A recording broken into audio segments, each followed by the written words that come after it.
Chapter 1402. Luckily, Huamin reacted quickly and grabbed onto the metal railing of the rooftop with his other hand. What are you guys waiting for? Hurry up and save her. Chunjie was almost in tears as she yelled at the stunned police officers. Only then did the police officers and firefighters react. They immediately ran over and pulled them up. Once they were on the rooftop, Huamin finally let out a sigh of relief. You were too impulsive. Who told you to approach the little girl so recklessly? Do you know how dangerous it was? The police officer's leader yelled at Huamin. You don't know her. She has mania and can't be delayed any longer. If we delay, she'll become irritable and become even more dangerous. After Huamin spoke calmly, he stood up with Chunjie's help. Give her a sedative and let her rest. I'll check on her later. Okay, Chief. Huamin looked at the frightened parents of the little girl. If you don't want her to die, don't force her. Why should we send her to the UK or the US? It's up to her where she wants to go, right? Let me give you a piece of advice. A parent's biggest wish is for their child to grow up safely and happily, not bring them glory. Then, Huamin dragged his tired body downstairs. Chief, it's time for lunch. I'll get you some. Eat before you leave. Chunjie's heart ached for Huamin, so she carefully supported him the whole way. Ahem. It's okay. I have something to do. I'll go to the company first. Keep an eye on the kid and report back to me. Okay, Chief. Huamin forced himself to stay alert. He got into the Audi and drove to GK. On the way, Shu picked up his phone. She hung up the video call and called back. Why did you hang up? I'm driving. Huamin tried to make his voice sound more lively. If Mr. Qin knew that she had just experienced a terrifying experience where she almost fell off a building, he would definitely be shocked. He probably had to do it with a belt again. Have you eaten? Not yet. I'm driving to the company. I'll eat when I get there. I saw the live broadcast of the press conference. How is it? What do you think? I didn't embarrass you, did I? Huamin chuckled. Wifey, I'm sorry. Why are you apologizing? Huamin was puzzled. There have been a lot of unexpected things recently, and I feel bad that you've been working with me. You shouldn't be doing things like the press conference. What nonsense are you talking about? Aren't we husband and wife? We've gone through thick and thin together. From the moment we registered our marriage, we've been bound together for better or worse. Your glory is my glory, and your predicament is my predicament. Huamian, you're so good to me. How could I let you go? Little Chu, are you saying that you're giving up on me? Huamin chuckled. No, I mean, I won't give up on you even if I die. That's more like it. Don't even think about dumping me. I've decided to be your dog skin plaster for the rest of my life. I'll be your dog skin plaster in our next life, and the one after that too. Even Granny Ming can't do anything to me. After speaking, Huamin whistled. On the other end of the phone, Chu chuckled quietly. Chu had to deal with all kinds of complicated things every day, and only when he spoke with Huamin did he feel a moment of peace. Honey, I'm going to the company for a meeting in a bit. I need to finalize the new spring jewelry line. Okay, do you have any ideas? Huamin asked for Chu's opinion.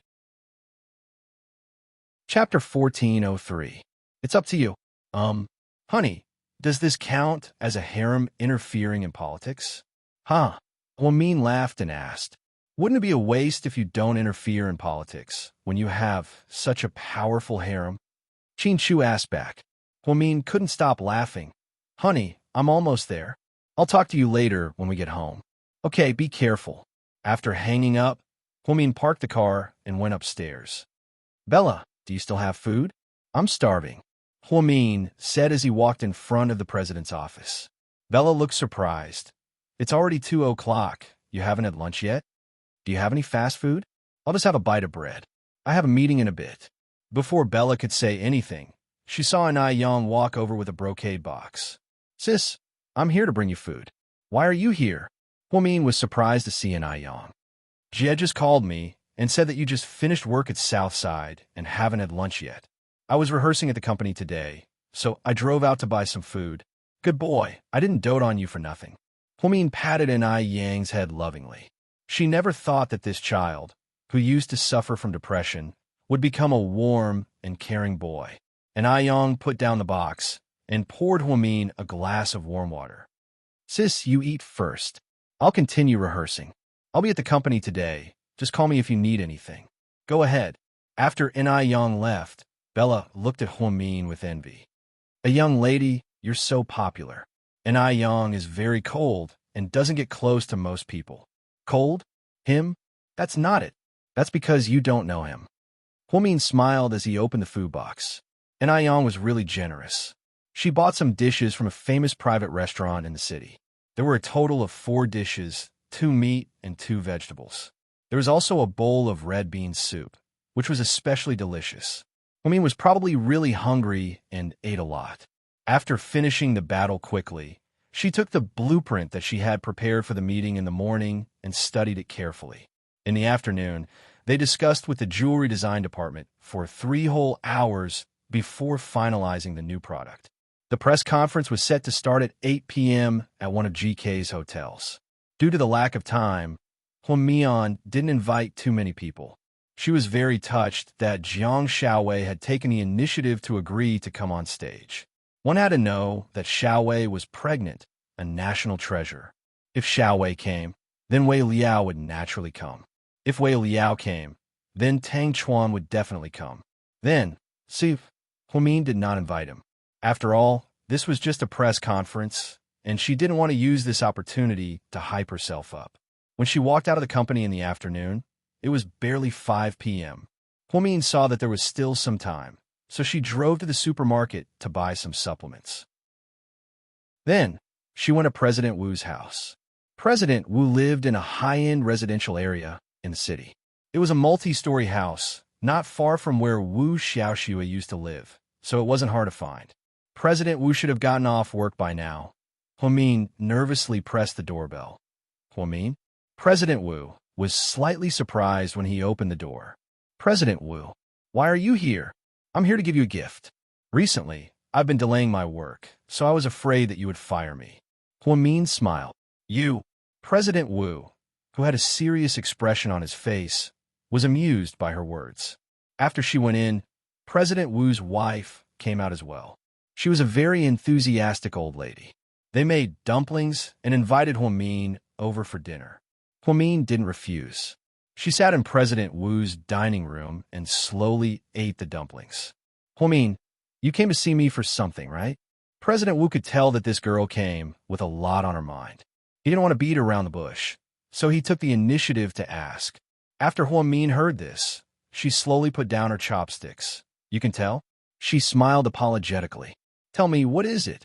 I'll see if it's something I can help with. President Wu had a kind face. He cherished talents, so he treated Huamin exceptionally well. It could also be said that Huamin's achievements today were all thanks to President Wu's promotion. He was willing to give her a chance, so she had her current glory. President Wu, Huamin stuttered, as if she didn't dare to say it out loud.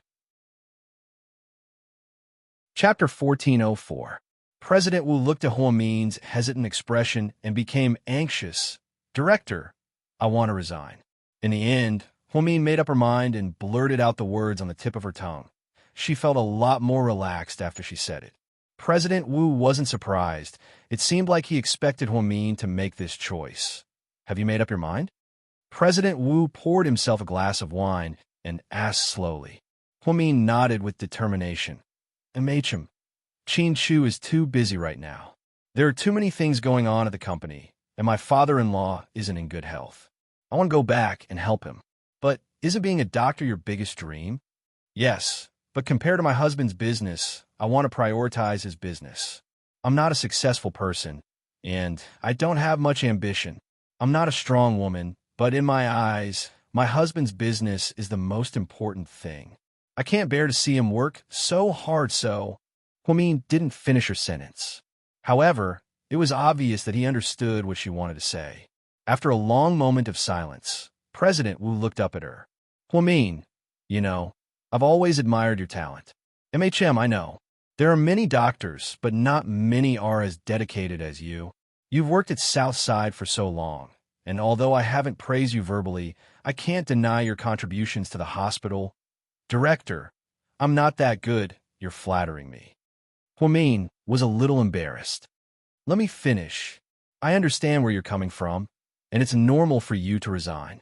GK is such a big corporation, and Qin Chu doesn't have many helpers by his side. It's inevitable that he'll be tired. If you go, he'll be able to relax a lot. You and your wife have always been close, so it's natural for you to do this, but I won't approve of your resignation. I can't approve of it. Huamin was slightly stunned upon hearing this. Director, I'm also selfish. I don't want our hospital to lose such an excellent doctor.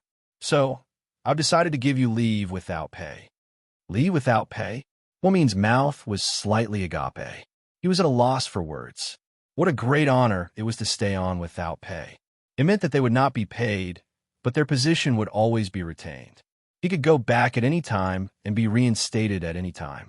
Most employers wouldn't make such a request unless the employee was exceptionally outstanding. Huamin was flattered. I'll always reserve the position of chief physician in the neurology department for you. Once you're done with your work over there, if you want to come back to work, Southside will always welcome you. Director, how could I? Huamin's voice was choked with sobs. But there will be no bonus or salary. President Wu emphasized with a smile. I don't want any bonus or salary. Director, you're treating me like this. I'm really... Huamin was a little emotional. You deserve all of this. You're so excellent that you shouldn't be buried. If you didn't get married so early, I would have continued to persuade you to study abroad and contribute more to the medical field. I'm old, and my thinking is different from you young people. You might think that we're old-fashioned and traditional. But Huamin, remember, a person's success isn't measured by money, status, or power, nor is it measured by their achievements. It's measured by how much they contribute to society and how much they are worth. Do you understand? Chapter 1405. Understand. This was also my initial thought when I was young. I've always felt that using everything I've learned to save one life after another is the most meaningful thing in the world. Very good. So, not only do I admire your talent, but I also respect your character. You will always be the best Dr. Hua at Southside. Upon hearing this, Huamin felt a deep sense of respect for President Wu. She slowly stood up and bowed deeply to President Wu. Thank you, as my elder, my leader, and my boss. You've always given me positive energy, encouraged me, and guided me. Thank you for giving me the opportunity to achieve the glory I have today, and thank you for giving me a way out. You've allowed me to keep hope in my heart. That's enough. Stop being so sentimental. I'm not used to this. Hurry up and eat. The dumplings are going to get cold. President Wu smiled kindly. Then he changed the topic and continued to eat dumplings with Huamin while discussing some academic issues related to neurology. Time flew by. Huamin looked at the time and saw that there was less than an hour left until the press conference. Director, I'll be leaving now. Okay. Starting tomorrow? Starting tomorrow, you don't have to come. You can pick up your personal belongings when you have time. The office will still be reserved for you. Director, my assistant, Chun Jia, is an excellent nurse. Huamin continued to nag. I know, as long as she's willing to work hard, I'll give her a chance. Thank you. Huamin was ecstatic from the bottom of her heart. She didn't know how many times she had thanked President Wu that night. Before they left, President Wu suddenly lowered his voice and said, Ning Ziyuan is going to Chicago. Has he made up his mind? Huamin tilted her head and looked at President Wu. I think so. Actually, I don't think highly of him, but since Xiao Xue is willing to give him a chance for the sake of the child, we can only give him our blessings. I hope that he can really turn over a new leaf this time. Okay. Huamin nodded. After bidding farewell to President Wu, he drove straight to the hotel where the press conference would be held. Oh my God, a young lady. What took you so long? You didn't put on any makeup, did you? Quick, quick, quick. There was less than half an hour left until the press conference, and Bella was extremely anxious. A young lady, as the main character of this new product launch, didn't change her clothes or put on makeup. It's okay. I'll just be myself. Tonight's event at 2 p.m. is a new product, not me. Huamin smiled. A young lady, but Bella seemed to want to say something. It's okay. Trust me. I won't embarrass our company. Huamin smiled mischievously and turned to enter the lounge. She simply put on a very light makeup for herself, and surprisingly, she put on a black eyeliner that was slightly upturned. It was actually a little sexy. This was a style that she had never tried before. She also didn't wear the luxurious evening gown that the company prepared. Instead, she wore the black casual, tight-fitting suit that she was wearing, looking very professional and exquisite. This style was very much like Qin Shu's. 10 minutes before the press conference, the guests began to enter the venue one after another. Jiang Xiaowei, Wei Liao, and Tang Chuan sat in the first row to watch the show. Jiang Xiaowei sat next to Huamin, and the two of them chatted happily. It's so boring without Lord Su around. He'll be sad if he knows that he wasn't invited. Tang Chuan said on purpose for Huamin to hear. Huamin smiled awkwardly. Just then, Bella walked over and whispered into Huamin's ear, "A young lady, President Hua of the whole corporation is here." Huamin's expression changed slightly. Chapter 1406. Jiang Xiaowei also saw Hua Xiqian from the corner of her eye, and her face immediately darkened. What's he doing here? Isn't he proud enough? Recently, Hua Xiqian had been going against GK more and more.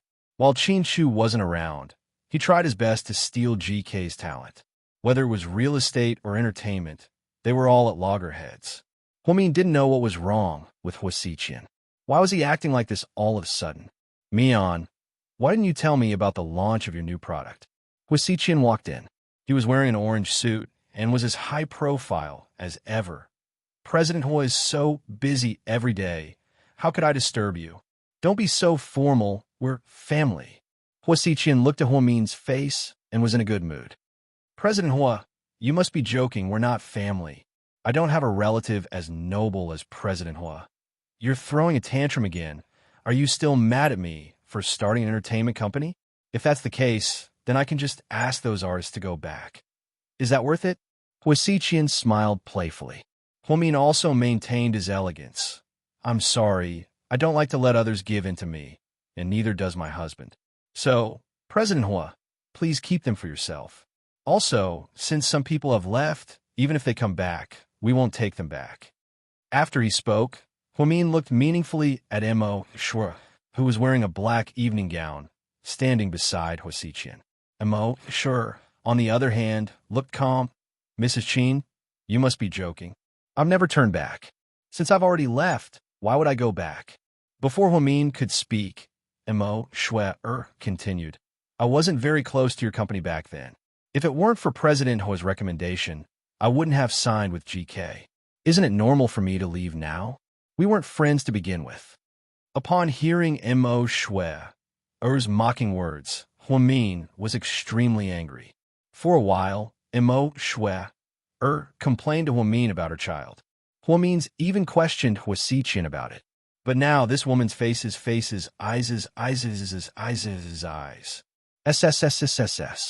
Hua's of family's way. Otherwise, how's of her, of ss, that's of s, s's of sis, s of st, sss, s, s's, s, ss. Did she want to compete with Huamian? She was still too inexperienced. Huamin could go on for an hour and make hers' heart hurt. It would hurt her badly, but Huamian didn't think it was necessary. After a few words, Hua Xiqian and Mo Shui sat in the first row. They came uninvited. Huamin wasn't happy, but he didn't chase them away. After all, there were still reporters outside. It wouldn't be good if there were any negative news on the show. 5 minutes before the show started, Huamin sat in the first row and secretly sent Qin Chu a WeChat message. Honey, I'm so nervous. It was her first time launching a new product, so she was really nervous. Huamin was afraid that he wouldn't do a good job. If he couldn't increase sales, he would feel guilty. It's okay, honey. Just say it 3 times in your heart. I'm not nervous. Honey, you're still in a mood to tease me at a time like this? It's okay, honey. Let's just treat it as a game. Don't feel pressured. I'll watch your live stream. She became even more nervous when Qin Shu said he wanted to watch her live stream. A young lady, are you ready? Can we start? Bella asked from the side. Huamin held her breath and nodded. Then, the lights dimmed and loud music started. While everyone's attention was drawn to the music, a man wearing a white Versace jacket sat down in the corner of the last row. He quietly looked at Huamian, sitting in the front row, his gaze gentle. Chapter 1407. Huamian had spent a lot of money to hire the models for the show, and all of them were famous domestic and international models. They were here to showcase GK's new spring collection. Therefore, when the models walked onto the stage with jewelry, the crowd gasped in awe. GK's new collection this time is very unique. It's completely different from the traditional ones. Yeah, I was about to say the same thing. Did they change the designers? I heard that Lady Qin is hosting the show herself. The style has changed drastically. But I think it's pretty good. Only by keeping up with the trends can they not be eliminated. Even my mom thought the old and conservative styles were outdated. Who would want to buy them? The guests who had come to watch the show were all talking about it. When the first few of them appeared, they had already shocked everyone. Their reputation was very good. Mian, the star-shaped necklace on the model looks pretty good. Haha, I'll buy one for my baby. What are you buying? I'll give it to you. Huamin was extremely generous. You're so generous? Jiang Xiaowei chuckled. Of course, what if we become in-laws in the future? Haha, didn't you already order Zhu Lingling's babies? My family will get a share as well. Jiang Xiaowei laughed. The fortune teller said that I might have more than one child. If I have 2, 3, or 4, it'll be a piece of cake for the Qin family. You're so greedy. Jiang Xiaowei intimately held onto Huamin's hand. She seemed to be enjoying the show. Huamin and GK's top 10 designers spent the night picking out the designs from tens of thousands of designs. Compared to the past, they did make a lot of changes. Huamin was a bit nervous, not sure if the public would buy it. After all, the changes might not be suitable for all industries and projects. Luckily, Mr. Qin was very easy to talk to and let her make all the decisions. From Mr. Qin's words, it didn't matter if she ruined GK, as long as his wife was happy. Tang Chuan was not interested in these things. If it were not for the fact that he had to support Huamin, he would not have bothered to come. He lowered his head, took out his phone, and sent a WeChat message to Su Yu. Lord Su, I'm watching GK Jewelry's spring release. I know, Su Yu replied instantly. How did you know? Because I'm here too. Tang Chuan almost spat out a mouthful of mineral water onto Wei Liao's face. Fuck, you spill the beans. Wei Liao was speechless. He carefully wiped his suit with a tissue. Tang Chuan quickly turned around to look for her. Finally, she saw Su Yu in the corner, dressed in white. He quickly turned around and continued to send messages on WeChat. Fuck, you really came? Yes. Then why are you at the back? Come to the front. It's a good view here. No, I want to keep a low profile. Fuck off. You still want to keep a low profile. I just want the whole world to know that I keep a low profile, Su Yu replied jokingly. Tang Chuan was speechless. Then are you fucking keeping a low profile? Aren't you being too high profile? Tang Chuan didn't know whether to laugh or cry. Just tell Huamin that I'm here. I'll be leaving in a bit. Fuck, then why are you here? Are you trying to burn your ass? I'm just passing by. Who would believe you? Tang Chuan knew that Su Yu was definitely not just passing by. He didn't want to see Huamin, but he didn't want her to know that Lord Su's love was getting greater and greater. Even Tang Chuan felt that if he were a woman, he would be touched by Su Yu's love. In the end, Tang Chuan didn't tell anyone that Su Yu was here, including Wei Liao and Jiang Xiaowei. More than 2 hours passed. When it was about to end, Bella walked up to Huamin. A young lady, it's about time. You can release the last design. Huamin nodded, took off his black suit jacket, and slowly walked onto the stage. Chapter 1408. Inside was a white chiffon shirt with half sleeves. The cuffs were inlaid with GK diamonds. It was extremely luxurious. White shirt and black pants. It was a simple combination that was identical to Qin Chu's style.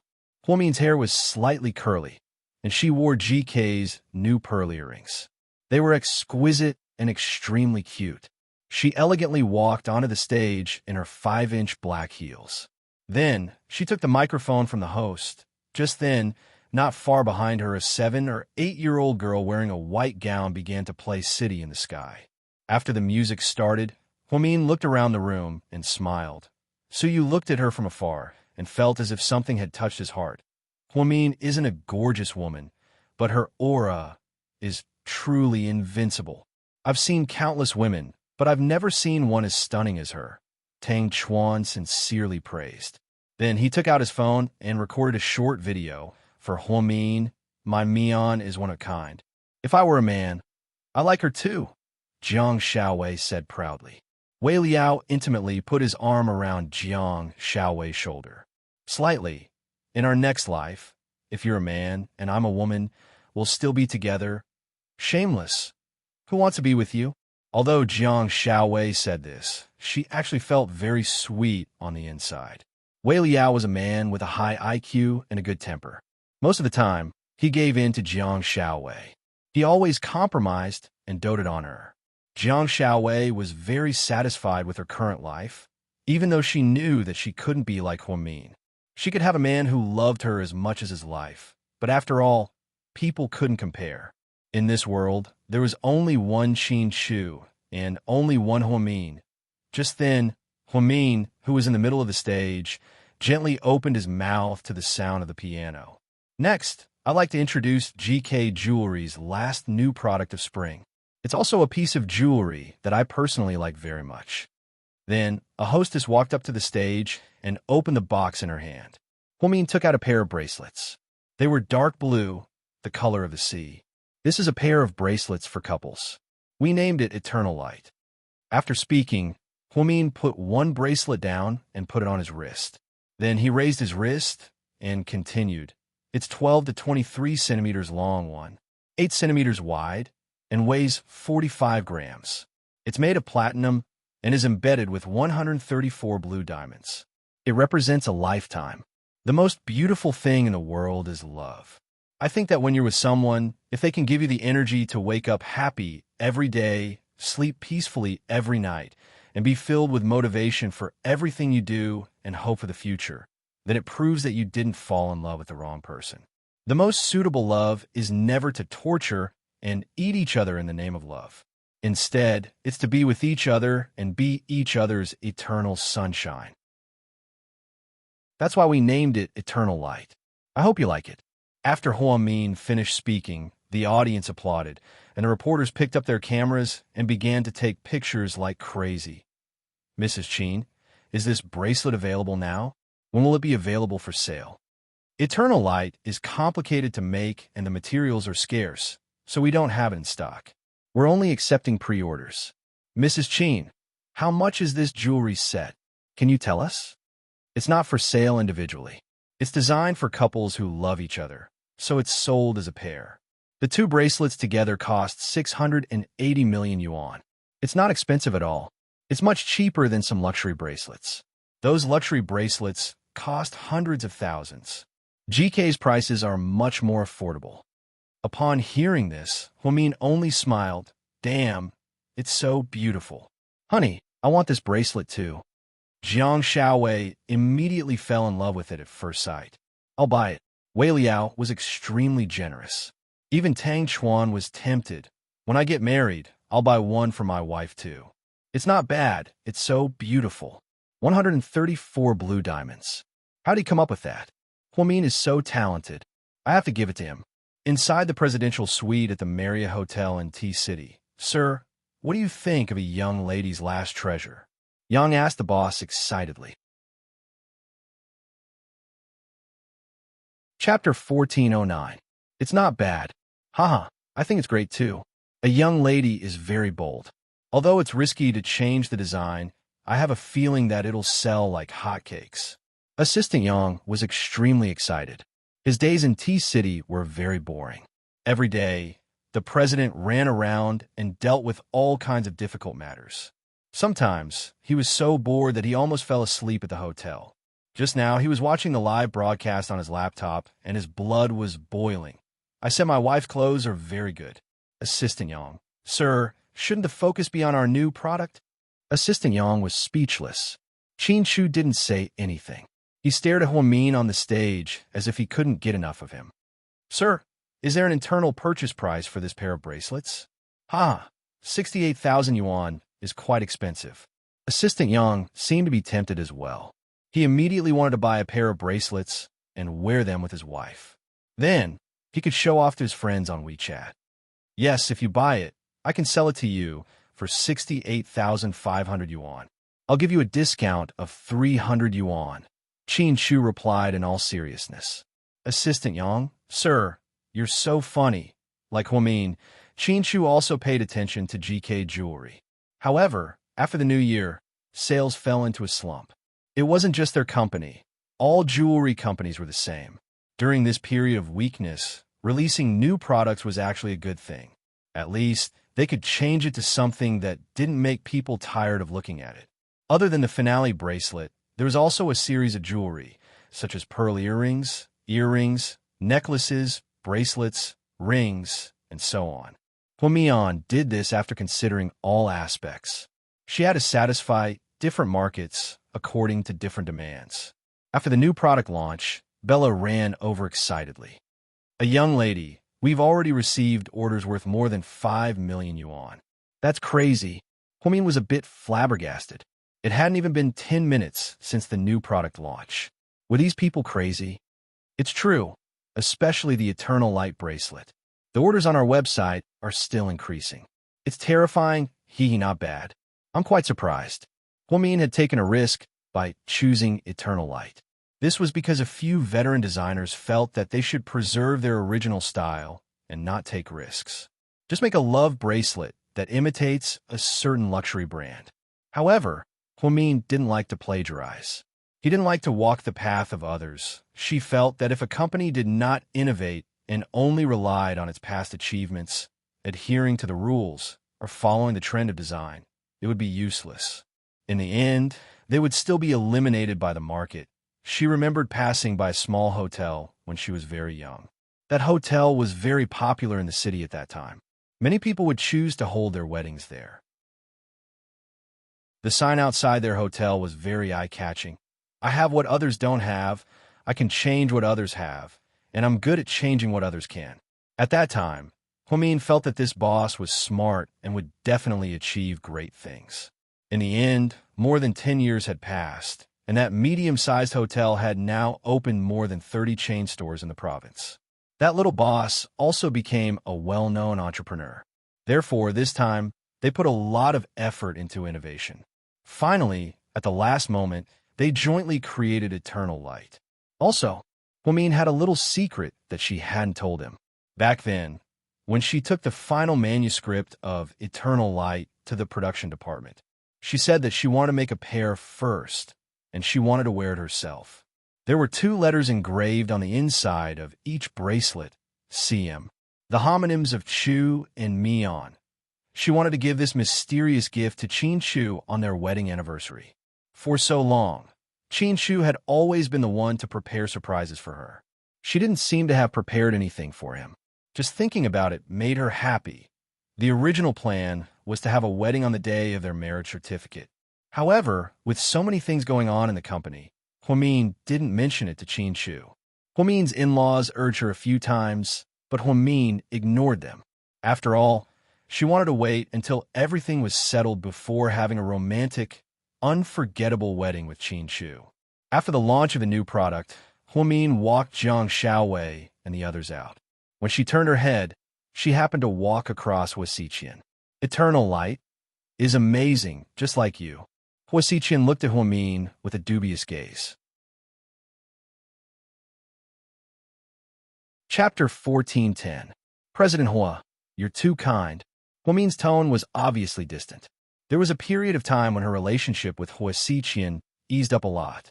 At that time, Huamin thought that Hua Xiqian was actually a good person.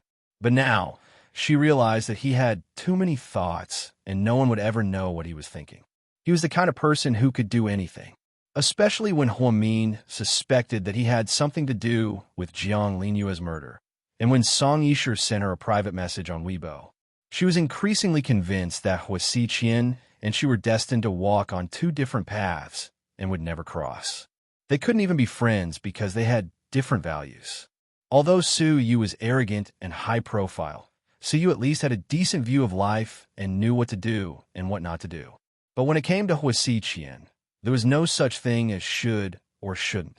When Hua Min chatted with Qin Shu later, they both suspected that Hua Xiqian had something to do with Hua Zhenghai's death. Although there was no direct evidence, Hua Min still felt that Hua Zhenghai shouldn't have died so quickly. Hua Xiqian had him under house arrest for so long, and no one knew what he said or did in the end. Everyone in the Hua family was kicked out of the company, and even Hua Yinyan's biological daughter didn't get a single cent. Hua Min thought that Hua Xiqian was sometimes too ruthless. He didn't leave any leeway for others. Although this kind of person could achieve great things, he basically didn't have many friends. Because he wasn't willing to open his heart to anyone. Mian, you seem to hate me a lot lately? Hua Xiqian took a step closer to Hua Min. Hua Min took 2 steps back. No, you're thinking too much. Really? Hua Xiqian smiled playfully. I've never liked you, so how can I hate you, huh? Hua Min sneered. You're still so sharp-tongued and unreasonable, but I still like you so much. What should I do? Hua Xiqian's lips curled up slightly with an evil smile. He couldn't wait any longer. He really wanted Qin Chu's news. A Hua Min without Qin Chu might be the most complete Hua Min. In his opinion, I can't afford President Hua's love. Hua Min, you should go and like the people you get along with. We're destined to walk different paths. Thank you for coming to the product launch. If you place an order, I'll give you a 10% discount. Goodbye. After speaking, Hua Min turned around and walked into the hotel. Hua Xiqian licked his lips and then got into the car. In the passenger seat, Immo Shui had a look of disdain on her face. What's so great about it? She didn't design it. It was the designer who designed it. She's making it sound like it's all her work. Even an idiot would be able to design this product launch. All she did was show her face. Speaking in hindsight is really degrading, Hua Xiqian said coldly as he tilted his head and looked at Immo Shui. She knew that Hua Xiqian wasn't happy with her talking about Hua Min, but she just wanted to say, did he have to act like Hua Mian was the most awesome person in the world? She was really pissed off. By the time Hua Min returned to the hotel, most of the guests had already left. Bella walked up to Hua Min, picked up a shawl, and put it on him. Thank you. A young lady, I'll drive you home. It's okay, it's late. You should go home and get some rest. Thank you for your hard work, Bella. It's nothing, it's what I should do. Then go to bed early. See you tomorrow. A young lady, what's up? Hua Min turned around. Actually, there's something I don't know if I should tell you. Bella was hesitant. Go ahead. Hua Min looked at Bella's hesitation. Chapter 14:11. Actually, after the press conference started, someone else came. Although he sat in the back row, I still saw him. Who was it? Hua Min was confused. It was the president of Imperial Star, Su Yu. Him? Hua Min was slightly surprised. She had been busy all night and didn't see Su Yu at all. He snuck in. Is he trying to steal our company's secrets? Is Imperial Star trying to enter the jewelry industry? Bella didn't know the true relationship between Hua Min and Su Yu, so she always thought of Imperial Star as her enemy. He won't, don't worry. Hua Min smiled as he got into the car. As soon as she sat down, she received a WeChat message. Mian, if I can defeat Qin Shu, will you hate me? The winner takes all. Why would I hate you?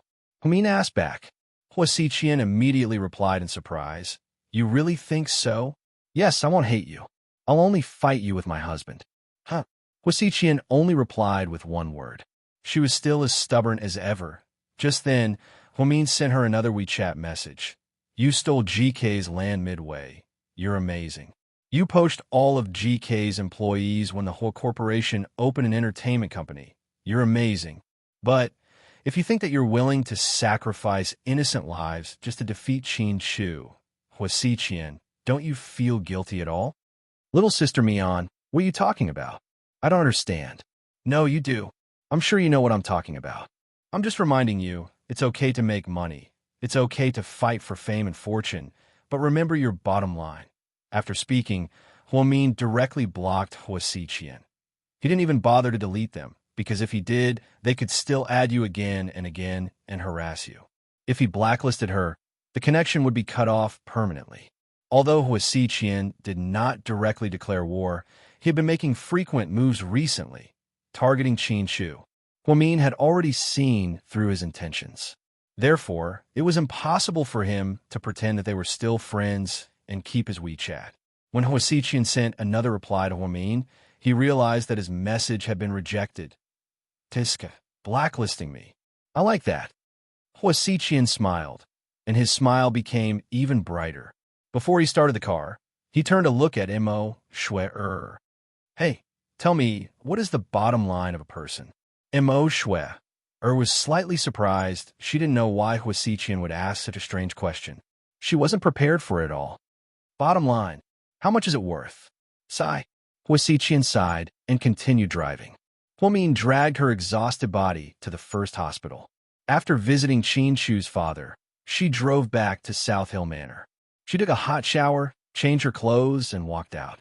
Just then, her phone rang. It was a video call from Qin Shu. Hello, Mr. Qin. In order not to make Qin Shu worry, she was always full of energy in front of him. You did a great job today. What reward do you want when we get back? Really? You'll give me anything I want? Huamin smiled proudly. Yes, as long as I have it, as long as you want it. Qin Shu's gaze was gentle. Actually, I really want you to come back. I feel so lonely when you're not home. Even the bed feels cold. Yes, I'll be back soon. I'll warm the bed for you. You? What are you talking about? Huamin's face turned red. I'm just warming the bed for you, honey. Are you thinking of something evil again? Qin Shu moved closer to Huamin and looked closely at her. Huamin looked up shyly and asked slowly, Honey, do you like the eternal light at the press conference tonight? She asked Qin Shu tentatively. She wondered what kind of surprise Mr. Qin would receive on the anniversary of their marriage. Chapter 14:12. Yeah, what does yeah mean? I'm asking you if you like it or not. Huamin was obviously not satisfied with Qin Shu's answer. I like it. Qin Shu couldn't help but laugh. He knew that Huamian would be very impatient, like a child who got full marks on a test and was waiting for praise. Huamin's IQ was obvious, but in front of Qin Shu, she was like a fool. Because she relied on him and trusted him, she didn't have to do anything to him. Just like her mother and Jixin, they were all her closest family members in the world. Once, Xiaowei took Huamin to a psychology class. The famous psychology professor taught them a very special class. Why was it special? Because they were playing games the entire class, and they were doing subtraction problems. Huamin had a deep memory. It was the first time she walked on stage. The professor said, write the names of your loved ones, friends, and lovers on the blackboard. Huamin picked up a piece of chalk and slowly wrote, Qin Shu, Yang Meirong, Jing Jixin, Zhu Lingling, Jiang Xiaowei, Gao Ran, and her favorite assistant, Chun Jia. The professor smiled and said, from now on, the Grim Reaper wants to take someone away from you. Then, you have the right to decide. Whoever you cross off will be taken away by the Grim Reaper and leave you forever. Huamin froze slightly. Let's begin. Huamin was conflicted. He slowly raised his head and crossed off Chun Jia's name. The Grim Reaper doesn't think it's enough and wants to take 3 more. You decide. After the professor finished speaking, Huamin hesitated again and crossed off Gao Ran, Xiaowei, and Zhu Lingling's names at this moment. Only Qin Shu, Jixin, and Yang Meirong were left. The professor looked at Huamin and continued in a serious tone. The Grim Reaper is still greedy and wants to take 1 more. Huamin remained silent. With a heavy heart, he crossed out Yang Meirong. Although she loved her mother and Jixin the same way, her mother was old while Jixin was still young. If he really wanted to take her away, it was better to cross out his mother's name first. In the end, only Qin Shu and Jixin were left. Cross out another one, the professor ordered. No, I can't. Huamin's heart was filled with sadness. Although it was just a game, she really didn't want to continue. Only Jixin and Qin Shu were left. They were both her true love. There's only one left. Hurry up and continue, the professor snapped. Huamin trembled as he raised his head. Finally, Jixin's name was slowly crossed out beside Qin Chu's name. Finally, there was only one left. In the end, the professor looked at her with a loving gaze. The one who is left behind is the person you cherish the most, the person you are even willing to exchange your life for. Cherish her well. Life is short, and the time you can truly enjoy is not long. In the end, Huamin learned that the class was called Cherish. It was to force people to look at their own hearts and see the person most important to them clearly. Huamin already knew that in her heart, Qin Chu had already surpassed everything. Honey, did you know? Eternal Light's orders are selling like crazy today. Huamin continued to claim credit. My wife is very good. When I go back in a few days, you should rest well and then go back to work at Southside. Don't delay your work. Qin Chu always knew that Huamin loved being a doctor, so he was considerate of her. After a moment of silence, Huamin slowly said, Honey, I've already resigned from President Wu. Why? Qin Chu frowned slightly. Because I want to help you. Dummy, didn't I tell you that you're the most important thing? We don't have to transfer the money. We've already lived a comfortable life.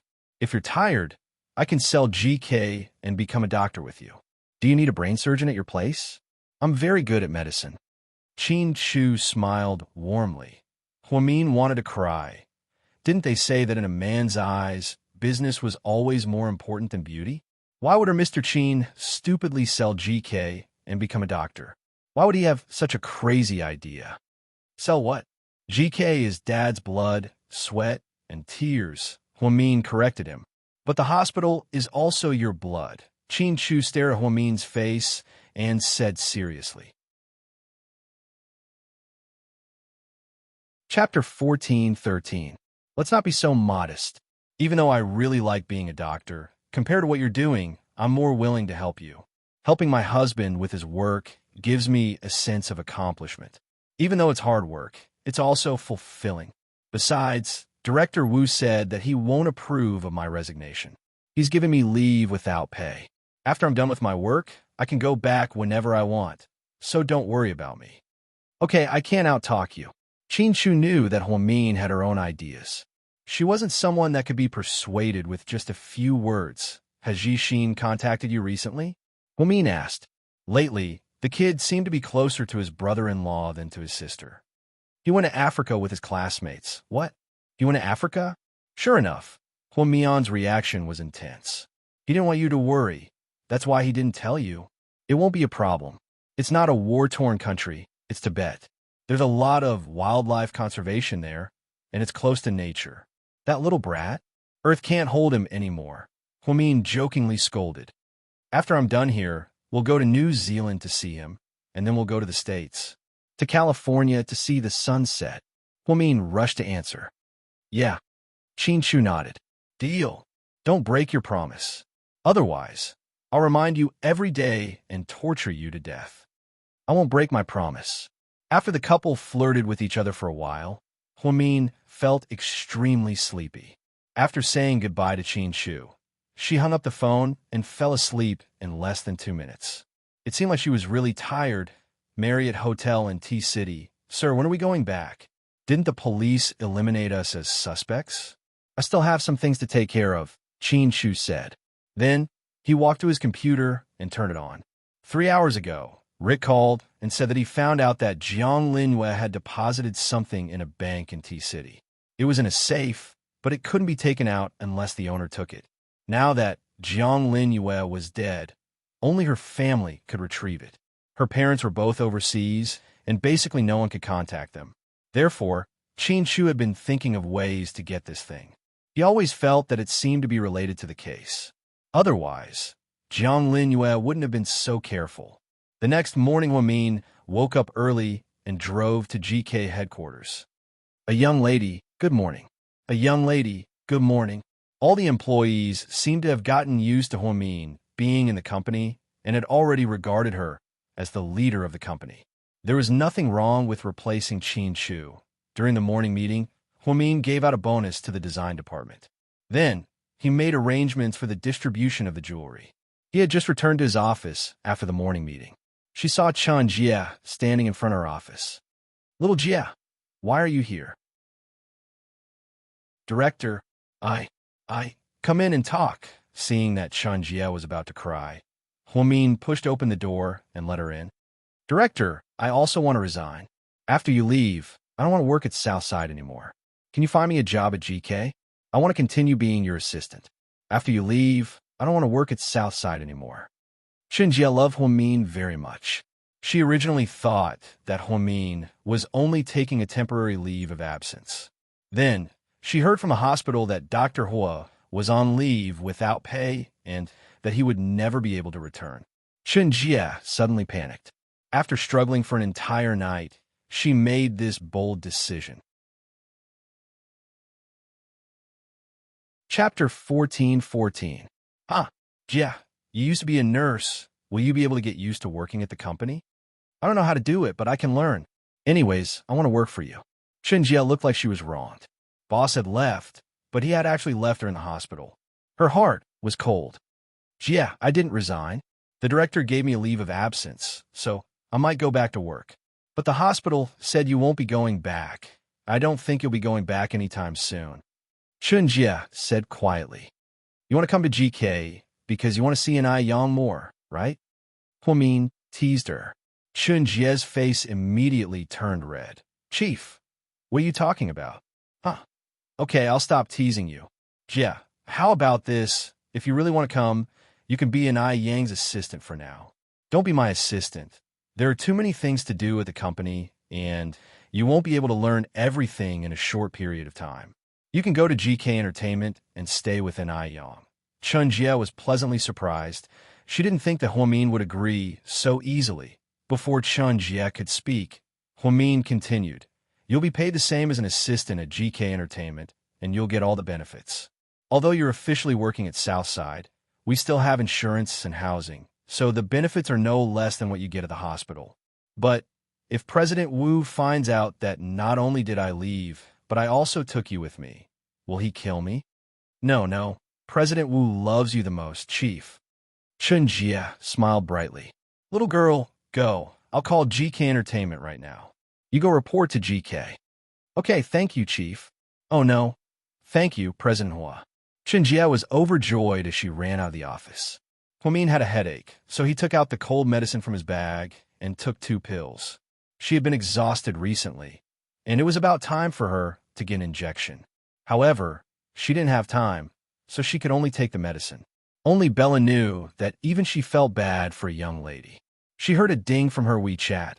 She casually opened it and saw a voice message from Zhu Lingling. I'm flying back to Sea City this afternoon. Come and pick me up. I want to eat roasted pig trotters. Don't you think I look like a pig trotter? Huamin replied. You do, but the taste is a little off. You don't smell as good as pork trotters. Fuck you, idiot. It was only when he quarreled with Zhu Lingling that Huamin felt that he was still young.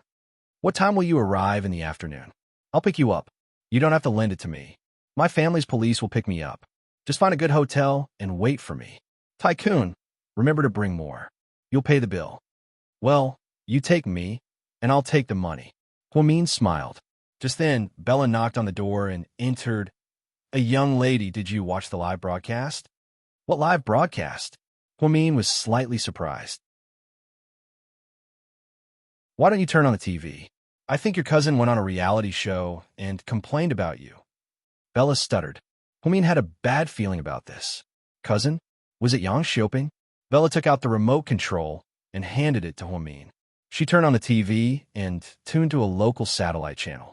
It was a live broadcast of a reality show called Young Girls in Their Prime. Yang Xiaoping looked completely different from before. Not only did she look fashionable, but she also seemed to have undergone some minor plastic surgery. The traces of hyaluronic acid were obvious. My cousin Huamin. How should I put it? She's not as nice as she looks. Everyone has a dark side. When I was living in my aunt's house, she accused me of stealing money and kicked me out. I didn't tell my aunt about this. After all, she's old and I don't want to give her a hard time. My cousin Huamin is... Upon seeing this, Huamin was very unhappy. Cousin, live broadcast, reality show, complaints?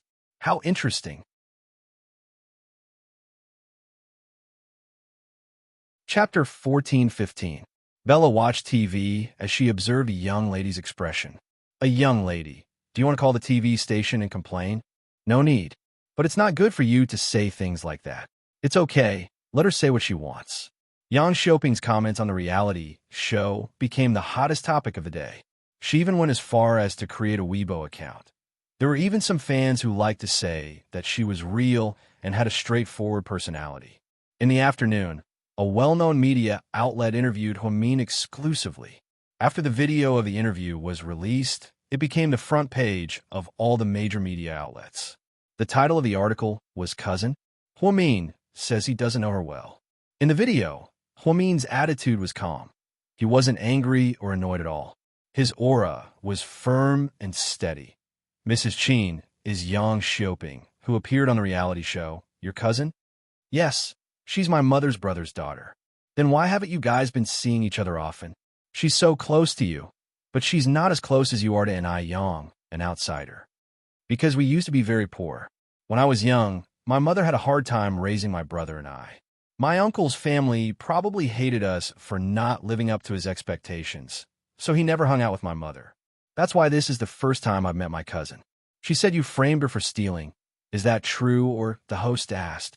The jewelry store must have a video of her stealing the jewelry and selling it. I don't think you can frame her for something like that. Unless you really did it, then according to her, you chased her out? It's true. My mother always gave her money and provided her with food and shelter. She even took my mother's jewelry and sold it. I don't think it's a matter of forgiveness. It's a matter of character. We wouldn't let a person with bad character live in our family, regardless of whether she's a relative or a friend. Does your mother know about this?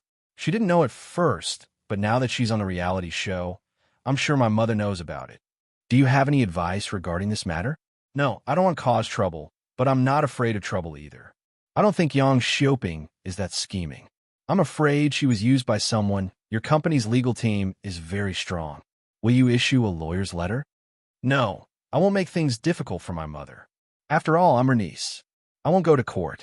Some netizens say that this woman is trying to gain popularity and gain attention. What do you think? I don't have any opinions. I don't have any opinions about those people and things that I don't care about. They all say that Mrs. Qin is very generous, and I've seen it for myself today. Thank you for accepting our exclusive interview, and I wish you a happy life. Thank you. Finally, can you tell us how the pre-sales of Eternal Light are going? The host asked with a smile. Very good. The first batch is already in production. I hope Eternal Light sells well. Thank you. Huamin thanked him again and walked off the stage. She didn't say much about Yang Xiaoping. After all, they weren't on the same level, so there was no need to take it to heart. She also didn't need to use her top legal team to deal with Yang Xiaoping. She didn't have the right to do so. After Huamin's interview was released, some enthusiastic netizens began to speculate about who was telling the truth between Yang Xiaoping and Huamin. One said she didn't steal anything and was wrongly accused. The other said she stole something and sold it. Therefore, some curious netizens began to investigate all the major jewelry stores. That night, a jewelry store employee anonymously posted a screenshot of Yang Xiaoping's surveillance camera, which showed that she had indeed been to the jewelry store and sold a large amount of gold jewelry. As soon as the evidence was posted, Yang Xiaoping's Weibo was immediately attacked. Some people even wanted to hunt her down. Because of this, Huamin and Yang Xiaoping both became one of the hottest topics on Weibo. Chapter 14:16. Huamin's new products were also hyped up, and their sales skyrocketed. Yang Xiaoping didn't seem to be convinced, so she posted on Weibo that night. I like to kick people when they're down. What can you guys do about it? Come on, all you haters are welcome to attack me. GK was currently plagued by negative news, so it was indeed a bad idea to smear Huamin's reputation at a time like this. Yang Xiaoping originally wanted to smear Huamin's reputation, but she failed and was slapped in the face. In the end, she decided to do whatever she could to become famous. Tens of thousands of netizens left comments on her Weibo, cursing her and tagging Huamin. Yang Xiaoping, you bitch. I think your name is Yang Xiaoping. How dare you call yourself Mion's cousin? Shameless. Slut Yang, seeing that you're courting death, I mourn for you in advance. I finally understand why Mrs. Chin didn't even bother to sue you for defamation. It's because you don't deserve it. Bitch Yang, you're shamelessly trying to ride on Hua Min's coattails to become famous. You're a fighter among bitches. I heard your whole family is snobbish. When Hua Min didn't have money, you all hid far away. Now you're trying to claim his cousin. Aren't you ashamed? No matter how much plastic surgery you do, you won't be able to hide your country bumpkin face. You're still trying to go against Hua Min? How stupid are you? With Hua Min's IQ, even if you dug him out and put him on a scale, he'd still be 2 pounds heavier than you. Stupid bitch Yang Xiaoping. Yang Xiaoping wasn't angry at all when tens of thousands of netizens scolded her. Instead, she felt proud. Just then, Song Yishuan called her. What's wrong with you? Didn't you say that she accused you of stealing money? How come you're the one who stole money now? Song Yishuan frowned and cursed.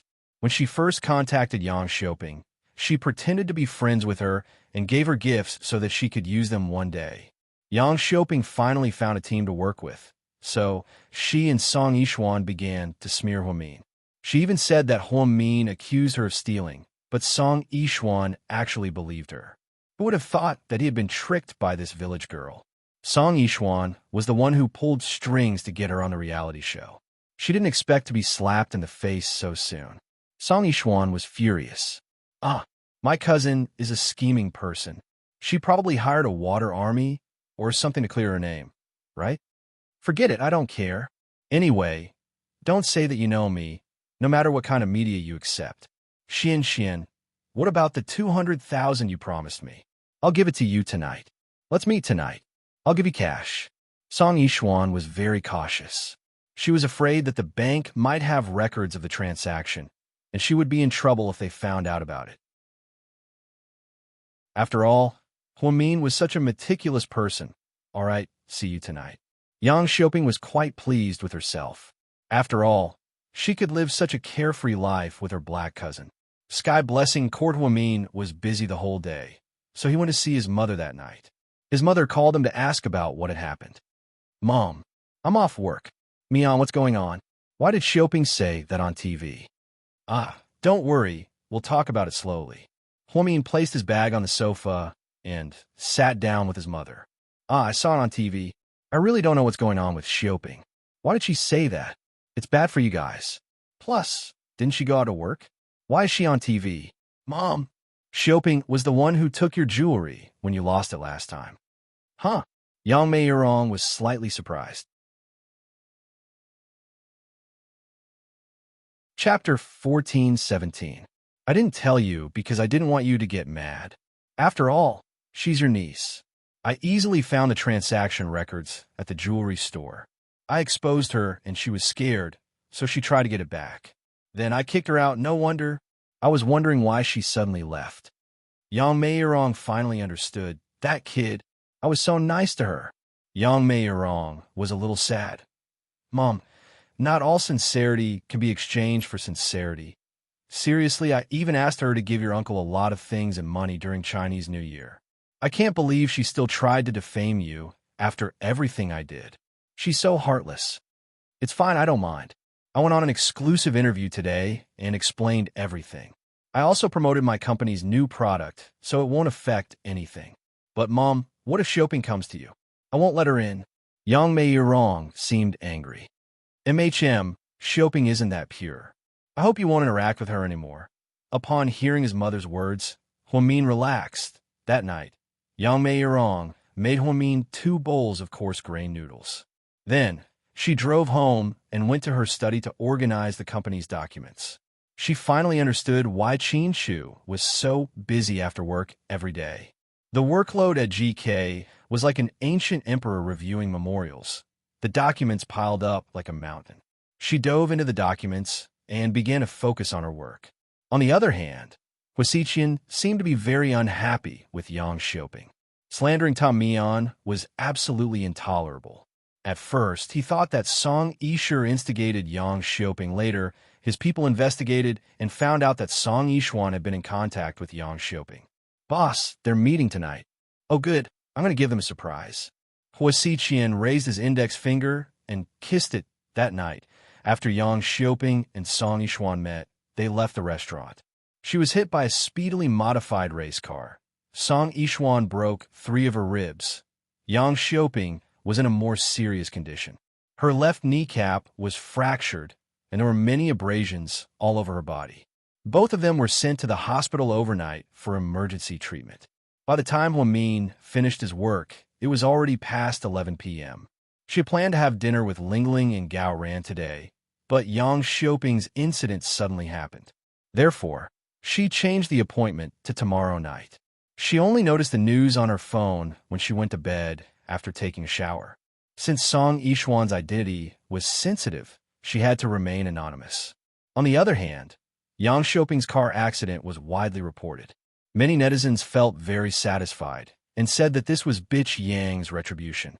There were also many bored netizens who directly went to Huamin's Weibo to spam. Mian has been avenged. Huamin didn't know whether to laugh or cry.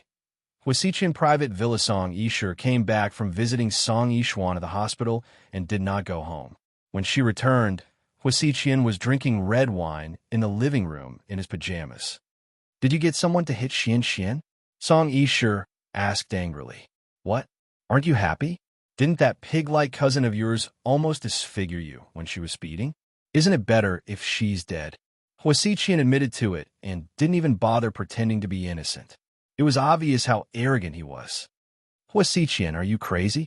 Song Yishu roared.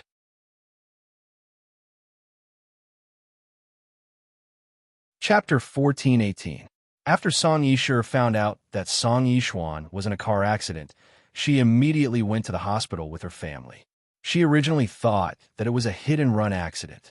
However, when Song Yishu found out that Song Yishuan and Yang Xiaoping were hit together, she immediately became suspicious. At first, she even suspected that Huamin hired someone to do this. However, after thinking about it, she realized that Huamin was smart and wouldn't do something like this. After all, this was a show, and it would be bad if someone caught them red-handed. If it wasn't Huamin and Qin Shu wasn't in town, then the only person who could be so fast and ruthless could only be Huasiqian. According to Song Yishuan, the car was driving really fast and deliberately hit her. Luckily, she reacted just a little bit faster, so she only broke a few ribs. However, Yang Xiaoping wasn't so lucky. Her leg was broken, and it was said that it was a comminuted fracture. The surgery was very difficult. The Song family was very powerful. In order to cover up this news, they didn't even let the media report about Song Yishuan's car accident. They even changed their name to Wang Mao in the news. This way, no one in the group would notice them. They would only notice Yang Xiaoping. The more Song Yishu thought about it, the more scared she became. Therefore, she directly drove back to the mansion. As expected, Huasiqian was home. Huasiqian, are you going to treat anyone who hurts Huamin as a thorn in your side? Smart. Huasiqian raised his wine glass and smiled. Haha, then your love for her is so petty. Does she know that you're doing this for her? She doesn't need to know, as long as she's safe. I won't let anyone who hurts her go, including you. Huasiqian sneered, sending chills down Song Yishu's spine.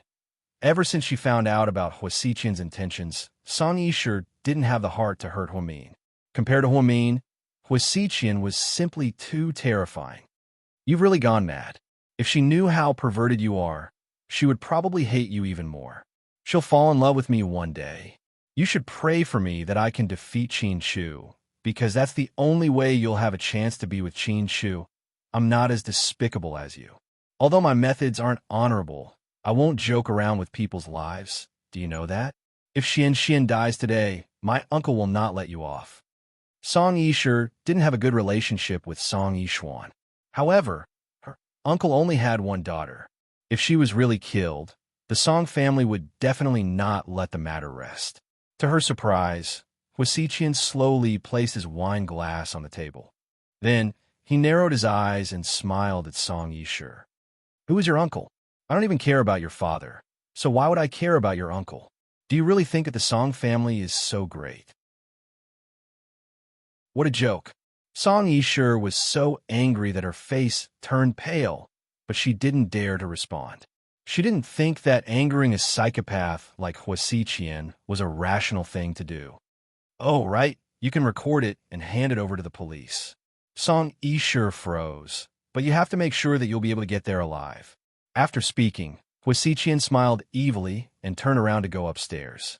Song Yishur was so scared that her face was drained of all color. This was a direct threat. Hua Xiqian was truly a cold-blooded demon. Like Huamin, Song Yishur had long suspected that Jiang Linyue's death in T-City had something to do with Hua Xiqian. However, she didn't have any evidence, so she didn't dare to investigate further. By now, the fact that Hua Xiqian hired someone to run over Song Yishuan and Yang Xiuping was an open secret. Just how confident was he that he could control everything, that he could turn the world upside down? He didn't even care about her uncle and dad. Then, how could Qin Chu face Hua Xiqian, a psychopath who treated human lives like dirt? Would he still have a chance of winning? Song Yishur suddenly felt worried about Qin Chu. She was truly worried, not like the fake love she had in the past. 12:30 p.m. Huamin had just fallen asleep when he received a call from his mother. Mian, Xiuping was in a car accident. Amicham, your uncle just called me and asked me to pay for her surgery. Yang Mei Yirong seemed conflicted. Chapter 14:19. Oh, Huamin couldn't tell if Huamin was in a good mood or not. I was wondering, what do you think? The money is yours. You can decide. I won't spend a single cent on her surgery. Huamin didn't think she was that kind of Mother Teresa. She had just been slandered, and now she had to pay for her surgery. Money didn't grow on trees. Perhaps she could tell that Huamin was a little upset. Yang Mei Yirong continued. Your uncle said that Xiuping's leg is broken, and it's very serious. Her kneecap is also crushed, and the surgery will be very difficult. The surgery will cost about 300,000 yuan, but I don't have that much money, so I can't take it. After all, we're relatives, so I think we should pay her 30,000 yuan first. I don't care about the rest. It's up to you. Mian, are you mad at Mom? No. Actually, I think we're repaying evil with good. We're doing this for ourselves. Okay, go to bed early. I just wanted to let you know. Okay. Huamin wouldn't give Yang Xiuping a single cent, but she didn't have the right to stop her mother. After all, blood was thicker than water, and her mother was a soft-hearted person. If her uncle called in the middle of the night, he would definitely cry and throw a tantrum. It was normal for her mother to give him 30 or 20,000 yuan. She didn't have to be angry. The next morning, Huamin received a call from Yang as soon as he arrived at the company. A young lady, what's wrong? The president, Yang Mei Yirong stuttered. Yang stuttered, scaring Huamian to the core. What's wrong with Qin Chu? The president's in a bad mood. He didn't eat breakfast. Upon hearing this, Huamin finally let out a sigh of relief. You scared me to death. You're halfway through your sentence. No, the problem is that the president didn't want you to worry, so he didn't tell you about all this mess. The truth is, Jiang Linyue has a new lead. The president found out that Jiang Linyue left an important item in the bank before she died. He finally found someone to get it out, but on the way here, there was a car accident. The person died on the spot, and the item disappeared. What? Huamin's heart sank. It was actually another car accident. It was really not peaceful recently. Huamin finally understood. No wonder Qin Chu was still in T-City. It turned out that Jiang Linyue had found another clue. Unfortunately, when he was about to get the item, something happened. This matter was really strange. No wonder Qin Chu was in a bad mood. Then is Qin Chu all right? It's nothing. The boss is just in a bad mood. He hasn't been talking or eating. Okay, I got it. After hanging up, Huamin opened WeChat and sent Qin Chu a red pocket. The amount was 5.20. However, the red pocket said, Honey, be happy every day. Qin Chu immediately replied with a smiley face. Then he transferred 5,200 yuan to Huamin. Huamin sent him a voice message. Honey, you lost money. I sent you 5.20, and you sent me 5,200. After doing the math, you still lost 51.94. 8 yuan. Honey, you're really good at math. Huamin, what did you have for breakfast? Chin Chu. Kanji. Huamin, lying children's noses grow longer. Chin Chu. Huamin, be a good boy and eat, or else I won't like you anymore. Chin Chu. Then who do you like? Huamin, I like Suyu. He's good-looking and rich. Most importantly, he eats breakfast obediently every morning. Chin Chu. Huamian, fly over here right now. I'll show you the color of my belt. Huamin, haha, I won't go.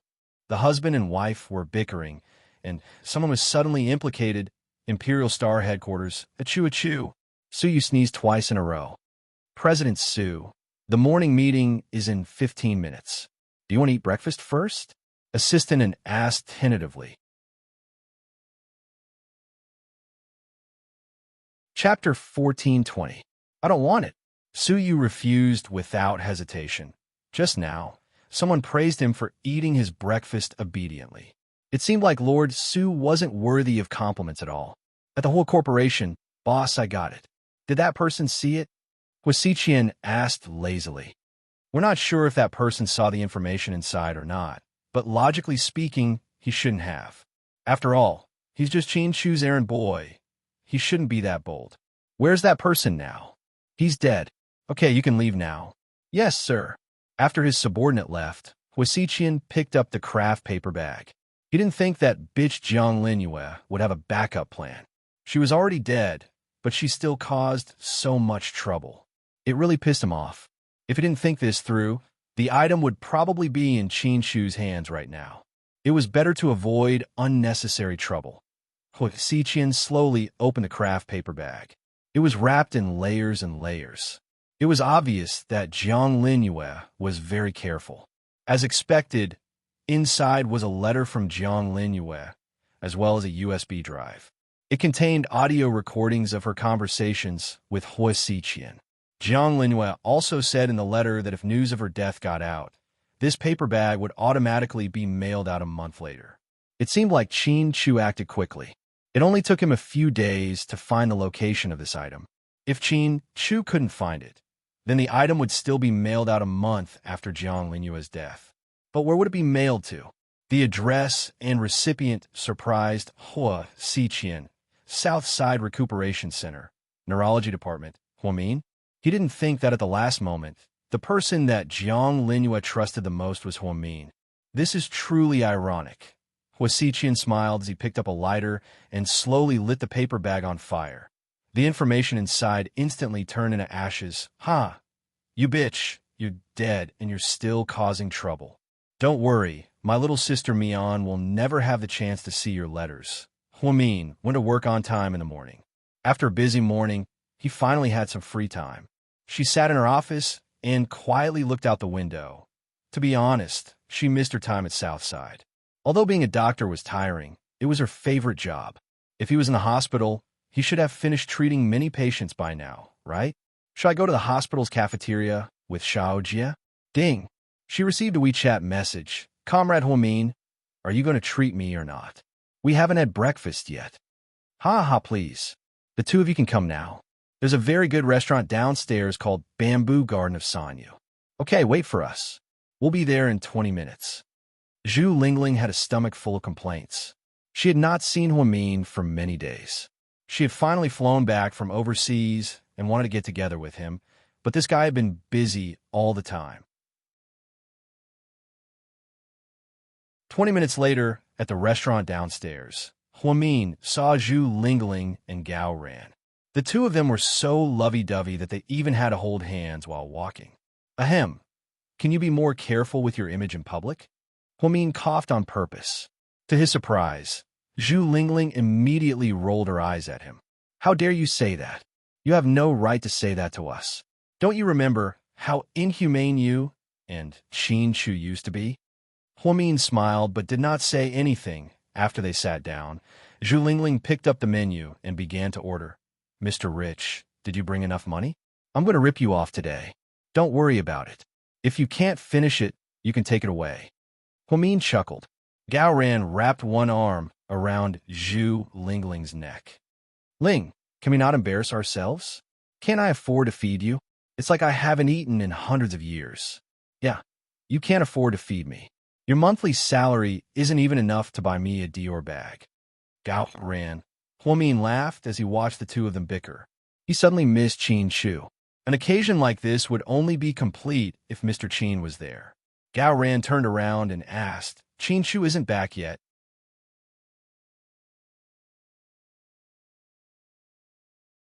Chapter 1421.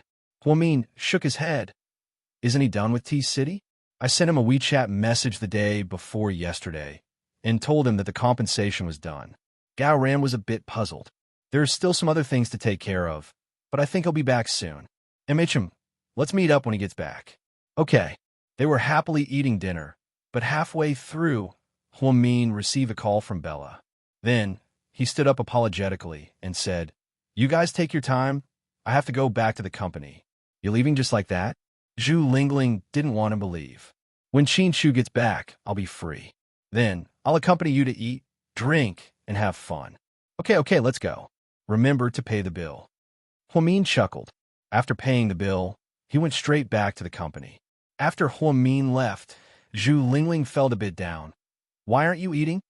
Gao Ran noticed that something was wrong. I think Mian is too tired. She clearly doesn't like managing the company, but she still wants to do it. She even resigned from Southside. Seriously, my heart aches when I see her like this. I know all too well what she likes and dislikes over the years, but she did this. It's all for Qin Chu, Gao Ran continued. Zhu Lingling nodded. So if I hear anyone say that Mian doesn't love Qin Chu more, I'm going to fucking kill them. Zhu Lingling was so angry that she cursed. Don't take the words of the bystanders seriously. They're just here to watch the show. Only friends like us know the real situation. Qin Chu and Huamin don't love each other more, nor do they love each other more deeply. I can only say that they both view each other as the most important people in their lives. Yes, that's right. Zhu Lingling nodded in agreement. Lingling, you too? What do you mean, me too? Zhu Lingling was slightly stunned. To me, you're the most important person in my life. Although I'm not as rich as Qin Chu, my love for you is no less than his love for Huamin. Gao Ran was a clumsy person. Because he worked in the city bureau, he had a bad temper. Zhu Lingling was already used to it. She liked to bicker and choke people. But occasionally hearing such emotional words from his mouth really warmed her heart. Zhu Lingling said shyly, although I'm not as smart as Mian, I'm not a coward. If you need me, I can give up my job for you. I'm willing to risk my life to be your spy. Undercover? Forget it.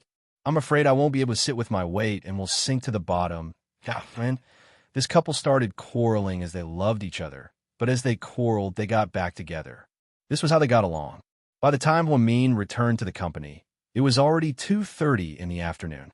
Seeing that the company wasn't particularly busy, she drove to the first hospital. Qin Chu's father's condition was more serious this time. He was hospitalized for more than a week and still hadn't been discharged. When Huamian arrived at the hospital, she talked to the attending doctor first to get a better understanding of the situation before entering the ward. Dad, Mian, you're here. Qin Yumin put down the book in his hand. Where's my mom? She went home to change clothes. Why are you here? Are you busy at the company? Not now. Dad, how are you feeling today? Huamin sat down and poured Qin Yumin a glass of water. Pretty good. When can I be discharged? There's no rush. Stay for a while. Huamin chuckled. Qin Yumin reached out to touch the rims of his reading glasses and asked in a serious tone, Mian, tell me the truth. Did I find out about some other illness? Chapter 1422. No. Huamin smiled. You don't lie to me. If I'm really fine, Dr. Liu wouldn't refuse me every time I asked to be discharged. Qin Yumin was actually a wise old man. Huamin didn't say anything and just looked at him quietly. I'm different from your mom. I'm not as gullible as she is. If my blood pressure was just too high, I would have taken injections and medicine every day, and it would have gone down a long time ago. Why can't I be discharged? So, don't lie to me. If you're really sick, let me know. Dad, Mian, although I'm your senior and you're my junior, I still respect you because you're an excellent doctor. Don't hide it from me. Qin Yumin was very clear with his words, and Huamin didn't want to continue hiding it from him. Dad, there's a black shadow in the center of your head. Black shadow? Qin Yumin was slightly surprised. Huamin nodded. I could tell from the CT scan, but it's not very big, so I'm not sure what it is yet. Could it be a brain tumor? I'm not sure yet. We'll have to wait for further pathological analysis, because the location of the tumor is too sensitive. You might not know this, but the center of the brain is the most important area. It directly affects the sensory function of the central nervous system and is also the most important cortical reflex area. If something grows in that area and presses on the nerves, it will cause seizures and aphasia. In serious cases, it will cause convulsions and paralysis. Huamin spoke very slowly, word by word. Qin Yumin's expression became more and more complicated, seeing his father-in-law's serious expression. Huamin comforted him. Dad, don't think too much. It could be that your blood pressure was too high and caused a rupture in your brain, causing a blood clot. Anyway, the results aren't out yet, so you have to be positive. Don't give yourself too much pressure. Patients shouldn't overthink things. I'm fine, Mian. The truth is, I'm old and I'm not in good health. I'm prepared for this. Don't tell Qin Shu and your mom about this yet. I don't want them to worry. Well, you have to cooperate well and continue to stay in the hospital for observation for a while, okay? Yes. Qin Yumin nodded solemnly. After sitting in the hospital for a while, Huamin returned to the company. Along the way, she began to feel uneasy. She had some reservations about her father-in-law's condition and did not tell him everything. Dr. Liu had already made it very clear that the black shadow in the brain was a brain tumor, but he did not know whether it was malignant or not. It wasn't a blood clot at all. The last time he was hospitalized, there was no such thing. Now, it had grown to the size of a soybean. If it was a brain tumor, regardless of whether it was benign or malignant, it would require a craniotomy. That was a very difficult surgery because that thing would grow very quickly. Once it grew too big, it would directly press on the cranial nerves. Huamin's heart was heavy. She really didn't know how to tell Qin Shu. He had been troubled enough recently. Plus, if her father-in-law's condition didn't look good, his life would be in danger. But right now, she had no news at all. If her father-in-law passed away without seeing his grandchildren, Huamin felt like she would be the center of the Qin family for all eternity. The more she thought about it, the more depressed she felt. Huamin's face was gloomy the entire way back. When she returned to the company, Huamin once again threw herself into work. Since Qin Shu wasn't home, she was bored at home, so she decided to work overtime at the company. After being so busy, by the time she came back to her senses, she looked at her watch and saw that it was almost 11 o'clock at night. Huamin yawned tiredly. She turned off the lights and walked out of the office. However, she suddenly realized that the elevator had stopped working. Oh my God, there were more than 30 floors. Did she have to walk down? She frantically pressed the elevator button a few times, but there was no response. Huamin braced herself and found the stairs. Just as she was about to walk down, the sensor light in the staircase was turned off. Huamin held the flashlight on her phone and carefully walked down. When she reached the 29th floor, suddenly, she heard the sound of footsteps coming up the stairs. It was very heavy and very strange. At this time, all the employees were off work. Who would take the stairs up? At this thought, Huamin's hair stood on end. She instinctively turned around and ran upstairs.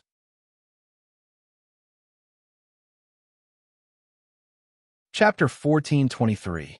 As Huamin ran, she vaguely heard the footsteps behind her quicken. She panicked even more. She had never stayed at GK until this late, so she wasn't familiar with most of the switches. She could only remember the layout of the top floor, but it was so late and the elevator was broken. Who could go up to the top 30 floors? Security? No.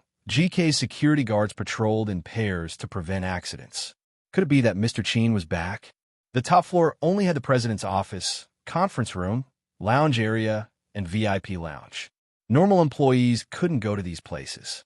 Could it be that Qin Shu was back in the middle of the night? But the problem was that Qin Shu didn't call in advance, so he didn't know she was working overtime. Could it be that he asked Bella? Huamin had a lot of questions as she ran. she suddenly had a bold idea. She wanted to stop and see who this person was. What if it was a suspect who came in to steal something? That way, she could see what he looked like and file a case tomorrow. With this thought, Huamin slowed down and stopped running. She forced herself to turn around and see who it was. From the sound of the footsteps, it was probably one person, because if there were two people, their footsteps would be messy. If the suspect was alone, Huamin might not be afraid. If the person had a chest weapon, then it wouldn't be too late to run. Also, Qin Shu had a stun baton in his office drawer. It wouldn't be a problem to use it for self-defense. Huamin stopped at the edge of the hallway. Next to her was the conference room, and further in was the president's office. Just then, the footsteps got closer and closer. She started to feel uneasy, and even her breathing became rapid. The voice-activated lights in the hallway suddenly stopped working. Huamin ran for so long, but the lights didn't turn on. Luckily, they were in the central district. Even though it was dark, there were still neon lights from the street and the lights from the building next door. Huamin held the high-beam flashlight on his phone tightly in his hand. When the person turned around and reached the end of the corridor, Huamin saw a figure. It was a tall man. The two of them stood at the end of the corridor. There was a distance of about 18 meters between them. Because it was too dark, the man walked over and approached Huamin. She suddenly raised the flashlight in her hand and shone it. She almost screamed in fright. It was Hua Xiqian's face. But it was different from usual. How was it different? Usually, Hua Xiqian was all smiles. When he saw Huamin, his expression was very relaxed. However, the Hua Xiqian in front of him had a ferocious look in his eyes. It seemed to be a wolf that was about to catch its prey. The look in his eyes made Huamin's hair stand on end. She wasn't even sure if this person was Hua Xiqian, or if he looked like Hua Xiqian. She had a feeling that if Hua Xiqian caught her, then it would be over. At this thought, she immediately reacted and ran. Hua Xiqian's footsteps also became faster. In this quiet night, he was able to quietly cut off GK's security system and countless cameras on the screen. He turned off the voice-activated lights and elevators just to surround Huamin. Was it easy for him? Huamin was panting as he ran in front of Hua Xiqian. He felt like his heart was going to jump out of his chest. Hua Xiqian, on the other hand, was chasing him more and more intensely. There was an evil smile on his face. "Mian, tonight, let's play cat and mouse, okay? If I catch you, then." Hua Xiqian licked his lips. He couldn't wait any longer. After Huamin ran out of the corridor, he had nowhere to go. If he wanted to go downstairs, he could only take the stairs. However, that was the direction Hua Xiqian was at. The elevator malfunctioned. In the end, she gritted her teeth and entered the president's office. She knew that once she entered the room, it meant that she was at the end of her rope. Once the person behind her caught up, it would be a head-on confrontation.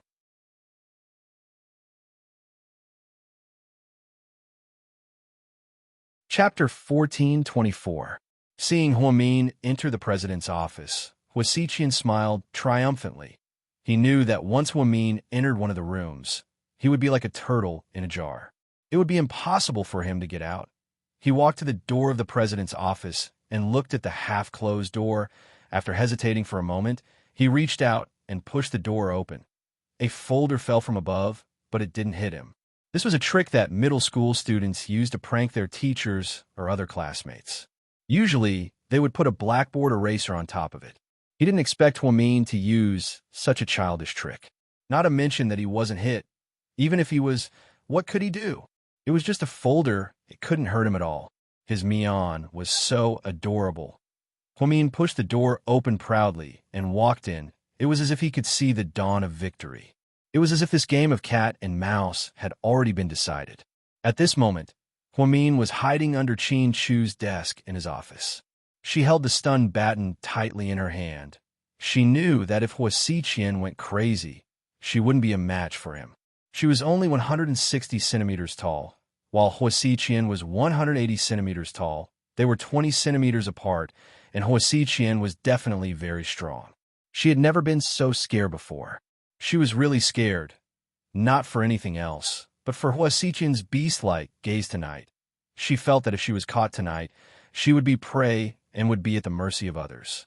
Huamin listened to Hua Xiqian's footsteps, then closed his eyes and prayed silently. Hua Xiqian might have been too proud and underestimated Huamin. He was so focused on the mechanism on the door that he forgot about his feet. When his feet were pricked by something, he realized that there was something underneath. He stopped, lowered his head, and took out a medium-sized rivet from the bottom of his leather shoe.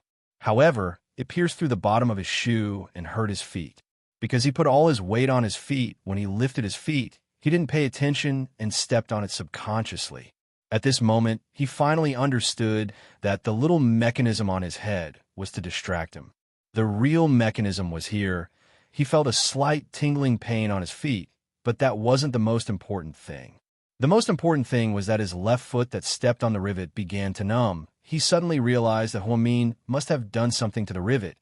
Hua Xiqian wanted to eat her tonight, but he was tricked by the little girl. He sighed slightly and didn't walk in. He knew how strong the anesthetic Huamian made herself was.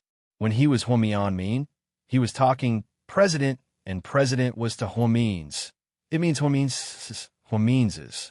During experiments, a small dose was enough to knock out 5 adult white mice. Hua Xiqian felt that if he continued to confront Huamin, his movements would be slow and he would be the one at a disadvantage. Therefore, Hua Xiqian reluctantly pulled out the rivet on his foot and quickly turned to leave. Huamin finally opened her eyes when she heard Huamin's footsteps getting further and further away. Her heart was beating very fast, and she was gasping for breath. Did he really go far away? Did he deliberately set up a smoke bomb to lure her in? She couldn't believe it. After waiting for 10 minutes and seeing that there was no movement, she immediately took out her phone and sent a WeChat message to Yang. Come to the office and pick me up. The elevator is broken. Take the stairs. Yang had just finished listening to the demo of his new album and hadn't gone to bed yet. When he received Huamin's WeChat message, he didn't hesitate. He immediately drove to the company headquarters. Half an hour later, the office door was pushed open. Sister Huamin, are you in there?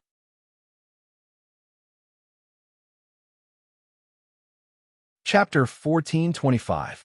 Yang asked hesitantly as he looked around the dark office. Huamin crawled out from under the desk when she heard Yang's voice. Oh my God, sis.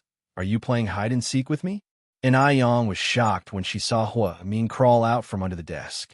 It's a long story. I'll tell you later, Huamin said as she turned on the lights. Then, she saw the small nail that she had placed at the door. Huamin lowered her head and picked it up. There was still a bit of blood on it. Thank you for saving me. She carefully put the nail away and followed Yang downstairs. When they went to the security room, it was just as Huamin thought. The security guard on duty didn't know what happened, but it seemed like the system had been hacked. The elevator, the security cameras, and even the voice-activated lights in the hallway were all broken. Huamin walked out with a heavy heart. She briefly told Yang about what happened, but she didn't tell him that the person she saw was Hua Xiqian. She didn't tell him about that. Oh my God, sis, you almost ran into a psycho. What if you were in danger? Yang was scared out of his wits. I'm fine now, aren't I? Huamin smiled. How can you still smile? What if that person didn't step on your nail? What would you have done?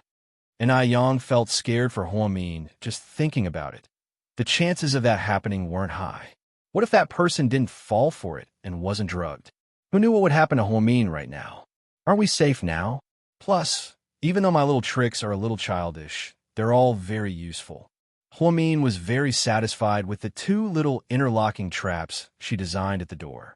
This was a common psychological problem. Most people would pay attention to what's above their heads and ignore what's below their feet. After being taken away by the robbers, Huamin was very careful about her own safety. After all, she was the wife of the president of the largest financial group. It was normal for her to be targeted by criminals. Therefore, Huamian carried the super anesthetic she had developed with her on a silver needle. When she wore a white lab coat, the silver needle was in her chest pocket. When she wore casual clothes, she would hide it in her high heels. She added a small screw to the base of the silver needle and turned it into a rivet, which became her life-saving straw. It was originally meant to be used in case of an emergency, But who would have thought that it would come in handy tonight? If the person tonight wasn't Huamian, but some other woman, she would have been slaughtered. But why did Huasiqian suddenly appear? How did he know she was on duty tonight? Was it premeditated, or was it a coincidence? Huamin had so many questions in her mind. She originally wanted to call the police, but she was afraid that if the police came, the media would be alerted and the company's reputation would be affected. She also couldn't ask Su Yu and the others to pick her up. Rumors would spread like wildfire. Jixin wasn't home, so only her little brother, and Aiyang, came to pick her up. "Sis, you must be hungry. I'll take you to eat something first." "No, I'm not hungry. You could drive me back. I'll leave my car here. We'll talk about it tomorrow." "Okay." Huamian was scared out of her wits. She felt weak all over, and Aiyang drove Huamin back to South Hill Manor in his white Porsche Cayenne. "Don't tell anyone about what happened tonight. I don't want people to know." "I know, sis." "Okay, you should go back and rest. You have work tomorrow." "Sis, are you okay? You don't look well. Do you want to go to the hospital?" And Aiyang was a little worried. "No, I'm fine. You should go. Drive slowly." "Okay." After Aiyang left, Huamin tiredly went upstairs. "A young lady." Uncle Lee heard her voice and walked out. His sudden shout startled Huamin. "A young lady? Do you want me to prepare a midnight snack?" "No." Huamin walked into her bedroom on the second floor with a pale face. She didn't even want to take a shower as soon as she walked in. She crawled into bed and covered her head with a blanket. Then he fell into a deep sleep. At 3 a.m, a familiar figure pushed open the door and walked in.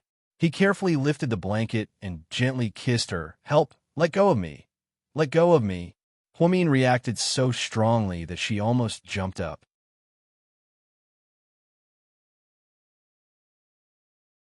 Chapter 1426. "Mian, it's me." Qin Chu shook her shoulders, trying to wake her up. Upon hearing his voice, Huamin seemed to wake up a lot. She froze for a second and then stared at Qin Chu's face. "Qin Chu." She still didn't seem to be sure. "Mian, what happened?" Qin Chu frowned slightly, feeling that Huamin's reaction wasn't right. "Honey, I missed you so much, Sob." Then Huamin pounced on Qin Chu and tightly hugged his neck. She actually began to cry like a little girl who had been wronged for a long time. Qin Chu gently patted her back. "Don't cry. I'm sorry I just came back and made you worry." After everything in T-City was settled, Qin Chu completely closed down the branch company in T-City. It was officially no longer in operation. He was very unhappy that he didn't find the crucial evidence in Jiang Linyue's case. However, at the same time, he also discovered that Huasiqian's power in T-City was far more complicated than he thought. Qin Chu didn't want to keep going outside. After all, this was his main business. After thinking about it, he decided to close down the branch company first, in case Huasiqian continued to do things. However, he didn't expect that after such a long delay, Huamin would actually cry. After hugging for a long time, Huamin was finally willing to let go of Qin Chu. Qin Chu took out a tissue from the bedside table and gently wiped her tears. "Don't cry. Your eyes will be swollen tomorrow." "It's okay, my eyes aren't big anyway." "It doesn't matter if they're swollen or not," Huamin said with a pout. Qin Chu couldn't help but laugh. "But if you go out like this, the media will write that Mr. Qin beat up Mrs. Qin last night. Domestic violence." Upon hearing this, Huamin smiled through her tears. "Don't cry, okay?" Qin Chu gently stroked her delicate cheek. Huamin nodded. "You don't even change your clothes when you sleep?" Qin Chu then saw Huamin, who had gotten out of bed, wearing a black suit. Heavens, what kind of rhythm is this?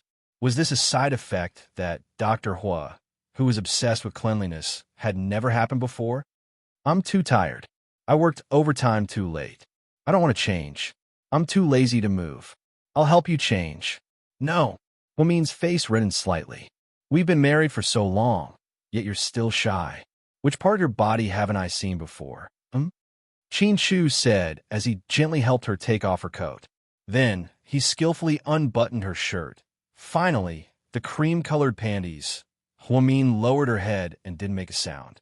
She let Qin Chu do all this after taking off all her clothes. Qin Chu carried her into the bathroom and started bathing her in the warm water. Okay, I can do it myself. You can leave. After Huamin finished speaking, not only did she not see Qinshu leaving, but he also began to take off his own clothes. Hey, what are you doing? I'm taking a shower with you. I don't want to. Huamin covered her face with both hands, looking extremely embarrassed. Women don't mean what they say. The more you say you don't want it, the more you want it. I know you, honey. Then, Qinshu walked toward the bathtub. Pervert, the water in the bathtub splashed up into waves inside the bathtub. The scenery was beautiful. Huamin could only find the only happiness and endless warmth in Qinshu's body. An hour later, Qinshu wrapped Huamin in a towel, carried her into the bedroom, and carefully placed her on the big bed.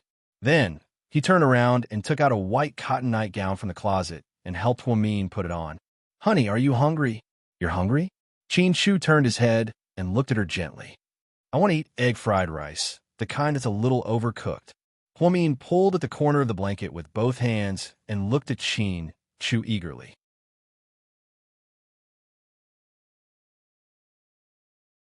Chapter 14:27.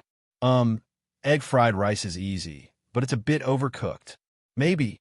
Qinshu hesitated for a few seconds. Is it difficult? Huamin smiled. No, it's not difficult at all. I'll definitely satisfy my wife's request. Qinshu put on his bathrobe and went straight to the kitchen to make Huamin fried rice. His actions startled the maids in the house. Sir, let us do it. The aunties stood in a row. It's okay, you guys go rest. I'll do it. Qinshu was in a rare good mood, so his tone was very gentle.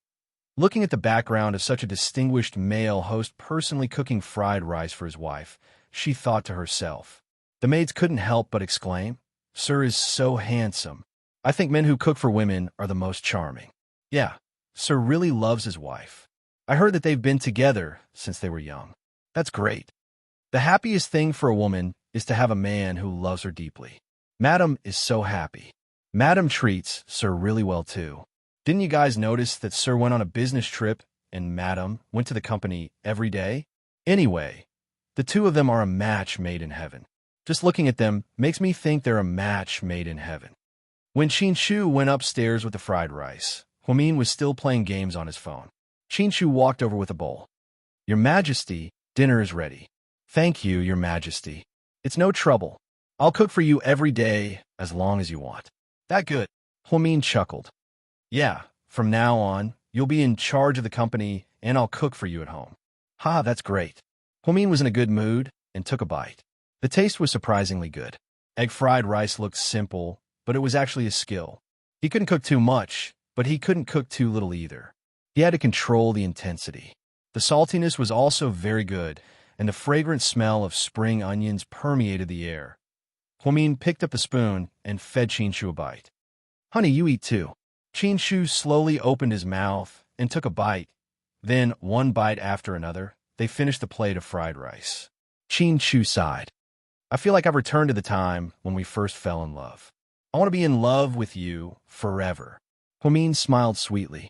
After brushing their teeth and rinsing their mouths, they lay on the bed. Qinshu held Huamin in his arms. Honey, did you have a nightmare? Why do you ask? Huamin was surprised. Because when I came back to kiss you, your reaction was very intense, as if you were very scared. Huamin hesitated for a moment with a complicated look in his eyes. Then, he slowly replied, Maybe it's because I haven't been sleeping well recently. I actually had nightmares. What did you dream of? It's a vampire or something. Anyway, it's very scary. Huamin didn't tell Qinshu what happened tonight. If he knew, he wouldn't feel at ease. He was already very tired, and Huamin didn't want to distract him. Honey, how's everything going in T-City? It's all done. What about Jiang Linyue's body? We cremated her according to her parents' request and deposited her ashes in the cemetery over there. Her parents want to come back in a few days and take her ashes abroad for a proper burial. Oh, I really hope that the culprit can be brought to justice soon, so she can rest in peace. Huamin still didn't like Jiang Linyue, but death was the most important thing right now. No matter what she did, no matter how despicable she was, Huamin wouldn't tarnish her reputation one bit. The next morning, Huamin and Qin Chu both went to GK. Before the morning meeting even started, Bella anxiously knocked on the door and walked in. President Qin, a young lady. What's wrong? Huamin looked up. There's a problem at GK Entertainment. You guys should go take a look. What's the problem? Huamin's nerves would subconsciously jump whenever he heard that there was a problem. What an eventful day. There was always an endless stream of trivial things to take care of. Before she left, Bella quietly whispered to Huamin, a young lady, I think there's a mole there. You have to investigate.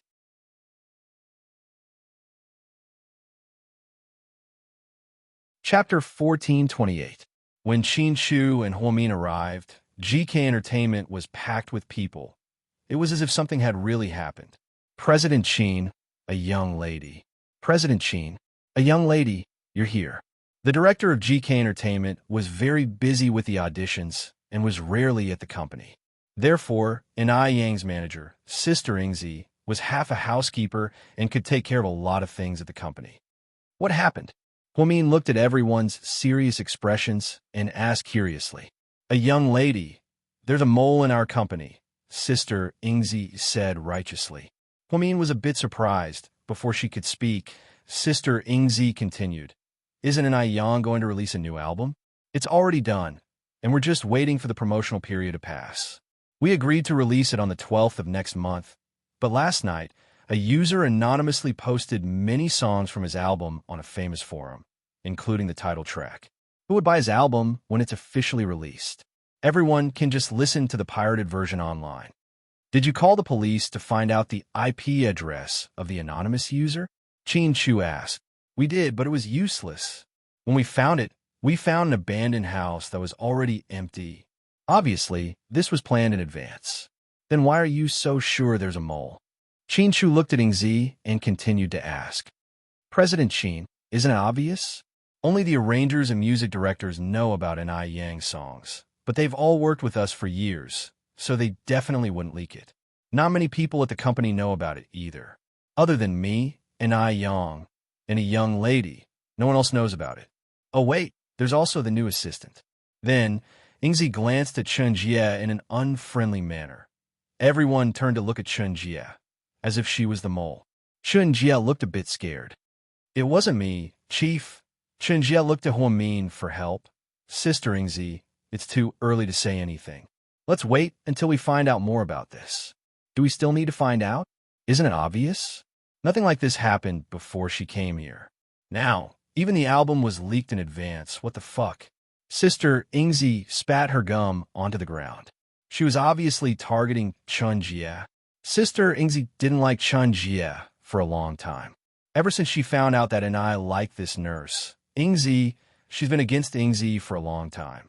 However, Ai Yang didn't listen and continued to hang out with Chen Jie.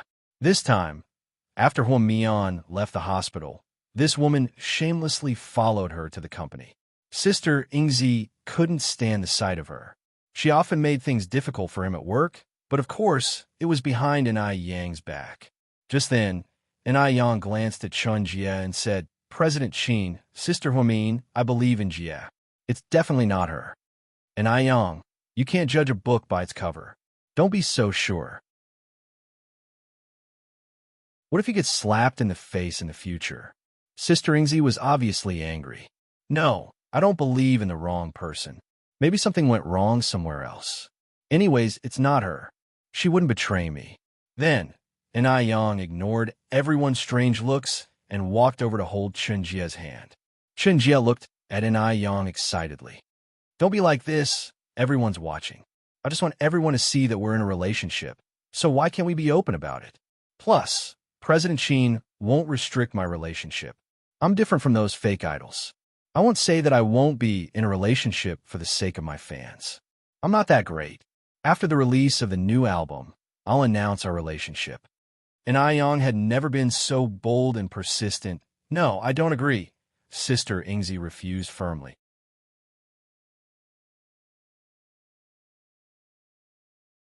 Chapter 1429. I'm sorry, Sister Ingzi, but this is my personal business and I don't need your permission, Ai Yang said firmly.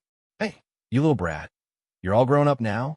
You're going against me for a woman, a mole who betrayed you?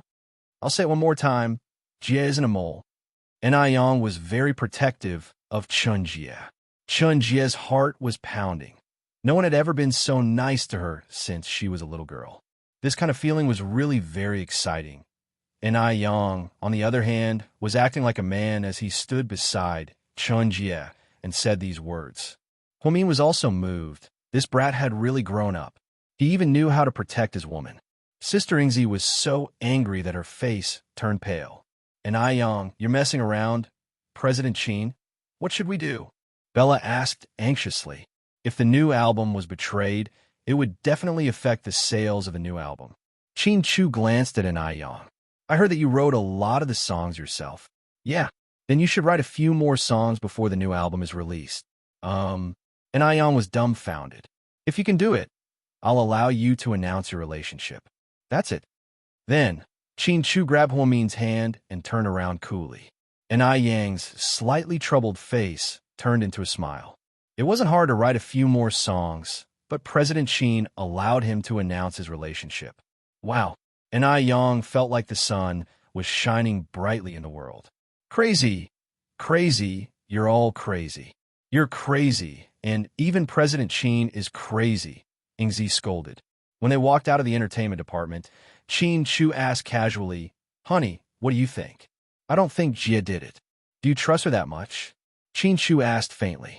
It's not as simple as believing. If Xiao Jia is really a traitor, and she only wanted to sell N.I. Yang songs, then what is her purpose? To sell it for money? Wasn't it more beneficial to date N.I. Yang, who would cut off their own source of income for such a small matter? If she was a mole that someone had planted long ago, then she would be too stupid to have been discovered less than a week after entering the company. Will you still be able to play in the future? That makes sense. Yes, but if you're worried, I can ask her to leave the company. Huamin never let his emotions get the better of him. He let Chen Jie come because she was too stubborn. However, he ignored the fact that she might not be suitable for a big company like GK. After all, there were wars in the office. It wasn't any simpler than the hospital. No need. You only brought one person. Keep him. Qin Chu did not express any opinions from beginning to end, but he agreed with Hua Min's analysis. It was very objective. It was very unlikely that Chun Jie was a traitor. If everyone knew that she was a traitor, then how bad would she be? However, there was still one key question that couldn't be ignored. What if Chun Jie wasn't a traitor? Then how did N.I. Yang's new songs get leaked? Were there other traitors in the company? After lunch, Huamin accompanied Qin Chu to the office to deal with the mountains of documents and financial reports. Qin Jie knocked on the door and walked in. Chief, are you free? I want to talk to you in private. Huamian paused for a second, then nodded. She got up and led Chun Jie to the pantry next door. What's wrong? Huamin was curious when he saw Chun Jie's serious expression.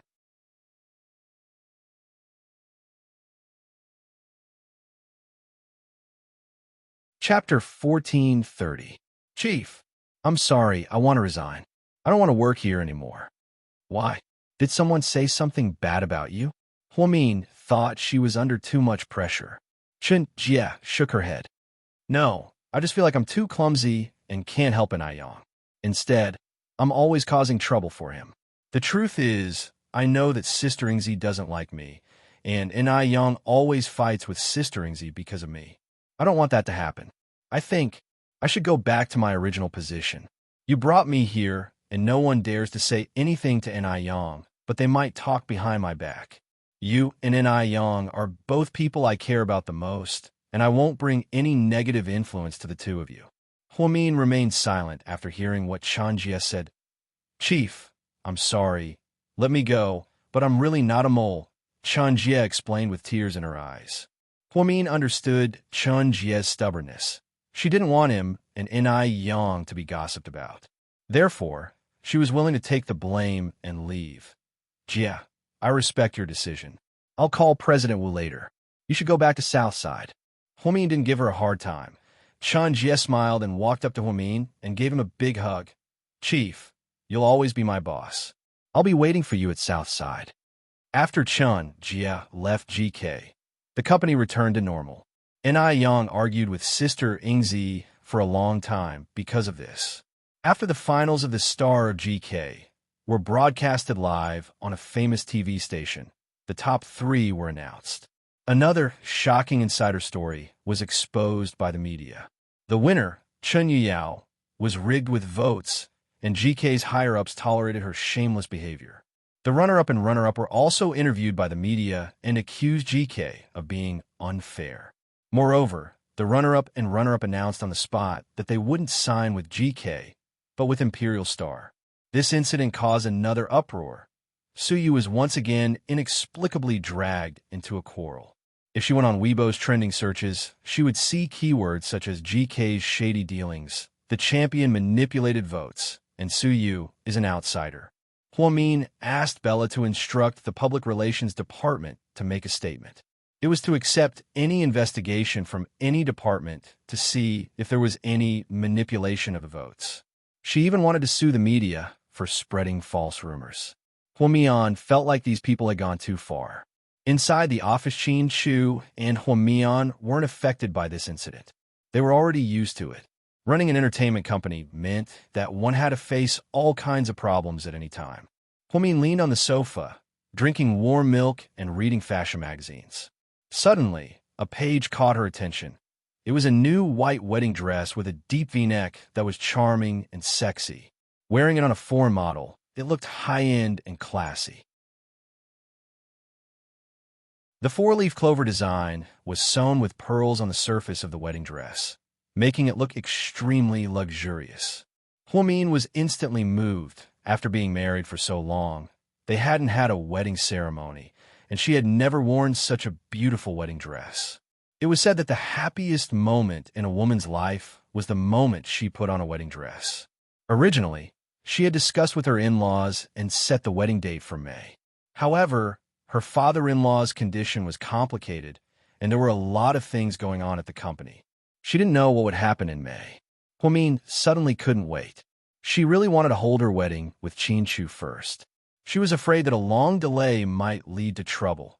At this thought, she quietly closed the magazine and glanced at Qin Chu, who was working not far away. "Honey, yeah, let's get married?" Qin Chu paused his hand that was holding the mouse and gently tilted his head to look at Huamin. "So, Mrs. Qin, are you proposing to me?" Qin Chu chuckled.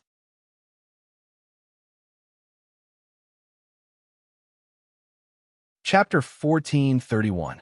Yes, Mr. Qin. So, do you want to marry me? What do I get out of marrying you? Mr. Qin turned on his Sundara mode again. A lot. For example, Qin Chu smiled. Huamin said confidently, cooking. I could do that myself. Doing laundry. I have a washing machine at home. Warm the bed. Huamian threw caution to the wind, losing all her dignity. Mr. Qin thought about it carefully.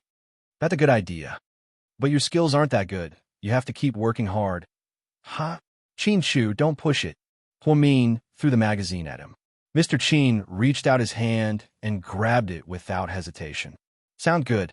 So don't hesitate and say yes. I'm not a patient person.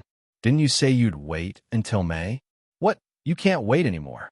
You're so impatient. It's not like you. Qin Chu was confused that Huamin suddenly wanted to hold a wedding. She was such a serious and calm person. Why would she be so impatient? Was there something else going on? I don't want to drag it out and have another woman steal you away. So, I've decided to take the initiative. If that's what you want to say, then I won't argue with you. Qin Chu walked over with a smile. He picked Huamin up from the sofa. It was a standard princess carry. Then we'll get a designer to make a wedding dress and a formal gown. Qin Chu kissed the tip of her nose. We don't need a designer. It'll take a long time. We'll just buy one from a bridal shop in the city. That's easy? Qin Chu was surprised. I just want a formality. I don't care about the details. Plus, I don't think the gown we design will be any better than the one from a bridal shop. Okay, I'll listen to you. How about a diamond ring? Qin Chu continued to ask. GK Jewelry has some ready-made ones. Huh, we can pick a pair. Aren't you a picky eater? Qin Chu was speechless. I'm not picky. The banquet will be held at one of GK's hotels. Honey, what's wrong with you? Is there a need to rush our wedding? I'm not in a hurry. I feel that these are all ready-made. There's no need to be extravagant and wasteful. Ugh. Qin Shu was speechless. Honey, please? Huamin hugged his neck and acted like a spoiled child. All right, whatever you say. In the end, Qin Shu was defeated by Huamin. After some discussion, the two decided to do it right away. Regardless of the negative publicity surrounding the company, they first went to GK's jewelry stores to look at all kinds of jewelry. Then, they went to a bridal shop to try out wedding dresses. Because they did not deliberately avoid the media, they were naturally photographed by many media outlets. That night, the headlines of all the major media outlets were GK's President Qin and his wife look at rings and try on wedding gowns. It looks like good news is coming. Some of the audience who didn't know the truth asked, aren't they getting married? What's going on? The answer was that this time, it was a wedding ceremony. After Huamin and Qin Shu got their marriage certificate last year, they never held a wedding ceremony. For people of their status, it was impossible for them to keep a low profile and not hold a wedding ceremony. Originally, Old Master Qin said that they would hold a grand wedding in May. However, it seemed like Huamin couldn't wait any longer and suddenly decided to get married. Everyone began to speculate about the date. Some media outlets even reported that GK's insiders said that the wedding would be held in half a month. No one knew if this was true or not. All of a sudden, it caused a huge uproar. Imperial Star headquarters, President Su, the second and third place winners of the Star GK, who are also the first and third place winners, are clamoring to sign with our company. They're offering a very low price. Should we keep them?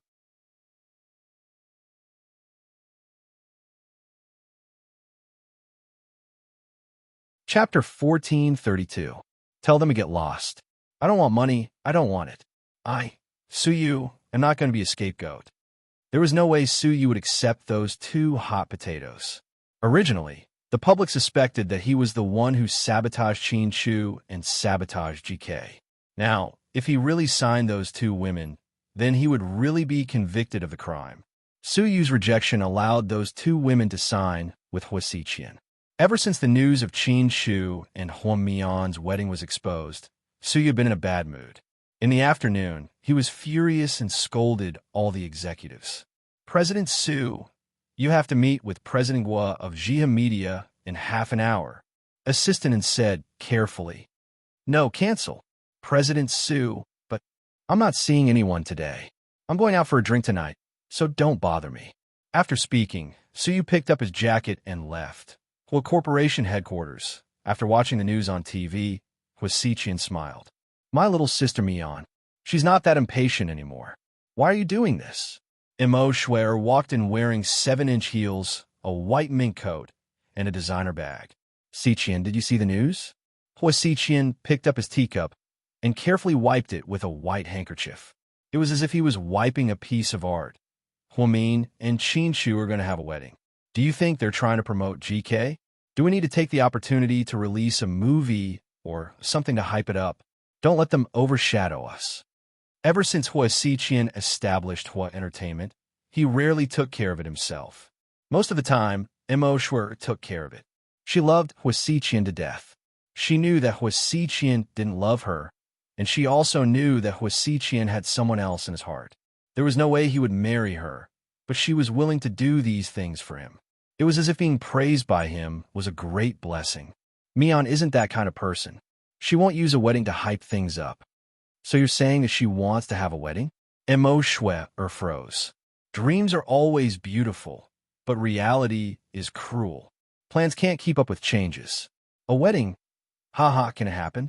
Hua Xiqian smiled wickedly, and then there was a cracking sound. The delicate teacup in his hand shattered into pieces. Instantly, bright red blood flowed down from Hua Xiqian's hand.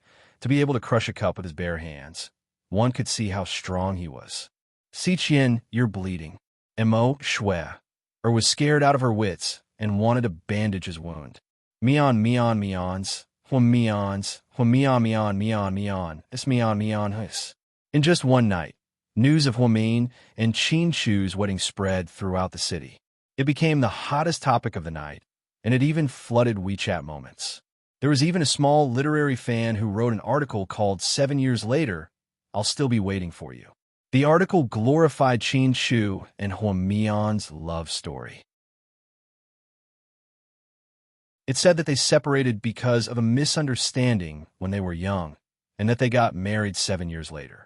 It wrote many beautiful stories. No one knew if they were true or not, but many people were touched. After reading it, Huamian was almost touched by her own words. On WeChat, Jiang Xiaowei and Zhu Lingling discussed the details of the wedding with her. Qin Shu, on the other hand, was in his study looking at all the preparations for the wedding, from the hotel venue to the red wine and champagne that the guests would drink. He was carefully selecting everything. Seductive fox, Huasiqian was drinking with a group of rich heirs. Surprisingly, Suyu was there as well. However, only Wei Liao, Tang Chuan, and a few of Tang Chuan's female companions were in Suyu's private room. They bumped into each other in a narrow corridor. Huasiqian stared at Suyu's face and smiled. Mian is going to have a wedding. Don't you want to do something?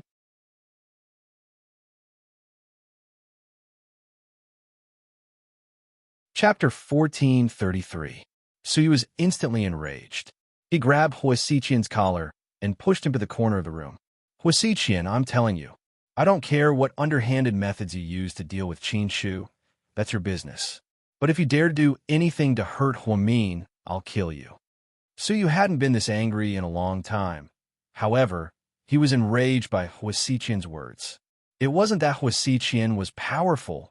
It only meant that he cared too much about Huamin. I was just joking. Why are you so agitated? Huasiqian was still smiling. No matter how angry Suyu was, he didn't care at all. It was as if the person Suyu was scolding wasn't him. Suyu didn't want to say another word to Huasiqian, so he pushed him hard. Then, he let go of his collar and went back to his private room. Huasiqian leaned against the wall and smiled strangely. It seemed like he wasn't the only one unhappy about Mian's wedding. Suyu was one of the victims as well. When he returned to the private room, Suyu's expression was still not good. He sat on the sofa and put a cigarette in his mouth. What's wrong? Tang Chuan asked when he saw that Suyu didn't look well. Suyu didn't say anything. Wei Liao also knew that Suyu wasn't in a good mood because Huamin was going to hold a wedding. Ahem. I heard that Huamin's wedding is in half a month, right? Tang Chuan looked at Wei Liao and asked. Wei Liao nodded. Holy shit, it's true. So soon? It seems like the media reports were right. Wei Liao's wife, Jiang Xiaowei, had a good relationship with Huamin, so she knew the wedding date immediately. Half a month later, on the 28th of this month, it was indeed a little too fast. There was no foreshadowing before this. Suyu still didn't say anything. Tang Chuan reached out and placed his hand on Suyu's shoulder. Lord Su, give up this time. They're going to announce it to the whole world. Suyu took a deep puff of a cigarette, choking and coughing. Cough, cough, cough. When Wei Liao saw Suyu like this, he actually felt quite sad. Therefore, he immediately changed the topic. The winner of this year's star of GK audition is quite pretty and sweet. Chen Yuyao? She's not bad, but her breasts are a little small. Her second and third breasts are bigger, but I heard that they were augmented. How do you know that?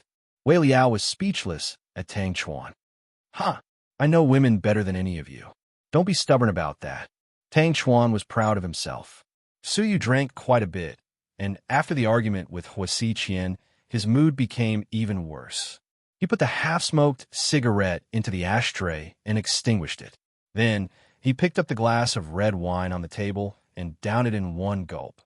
Lord Su, do you want me to get you a pretty girl to keep you company? It'll be good for you to vent, Tang Chuan asked with a smile. No need. You can keep her for yourself. That's all for today. Let's all go home. Suyu wasn't in the mood to drink anymore, so he took the initiative to leave. The three of them walked out a seductive fox and drove home. Wei Liao was a two-timer. Other than going out with Suyu and the others, he went home when it was time. Tang Chuan continued fooling around with the two beauties in his arms. No one knew where he went to fool around. After Suyu got into his beloved Lamborghini Sixth Element, He wasn't in a hurry to start the car. He just sat there quietly. Suddenly, his phone beeped. He opened it and saw that it was a private message from Huamin on Weibo. On the 28th of this month, Qin Shu and I are holding a makeup wedding at the Ritz-Carlton Hotel, 9 a.m. Are you free to come? After Su Yu read the message, he felt as if something was stuck in his heart.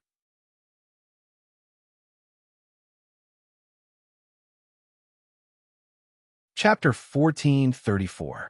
However, he still replied with 2 words, "It's convenient."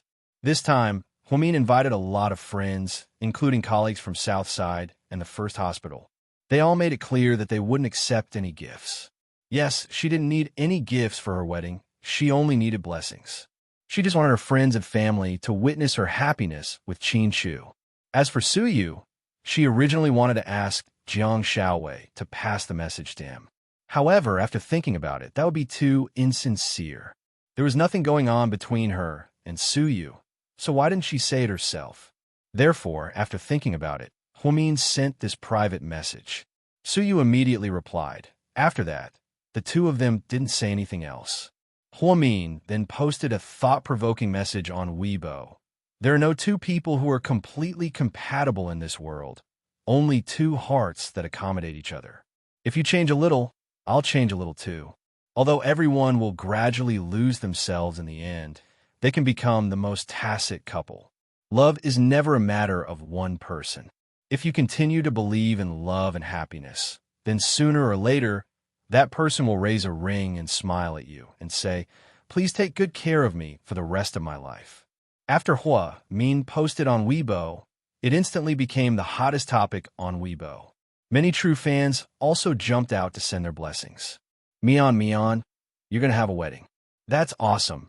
I'm looking forward to the moment you put on your wedding dress. You'll be so beautiful.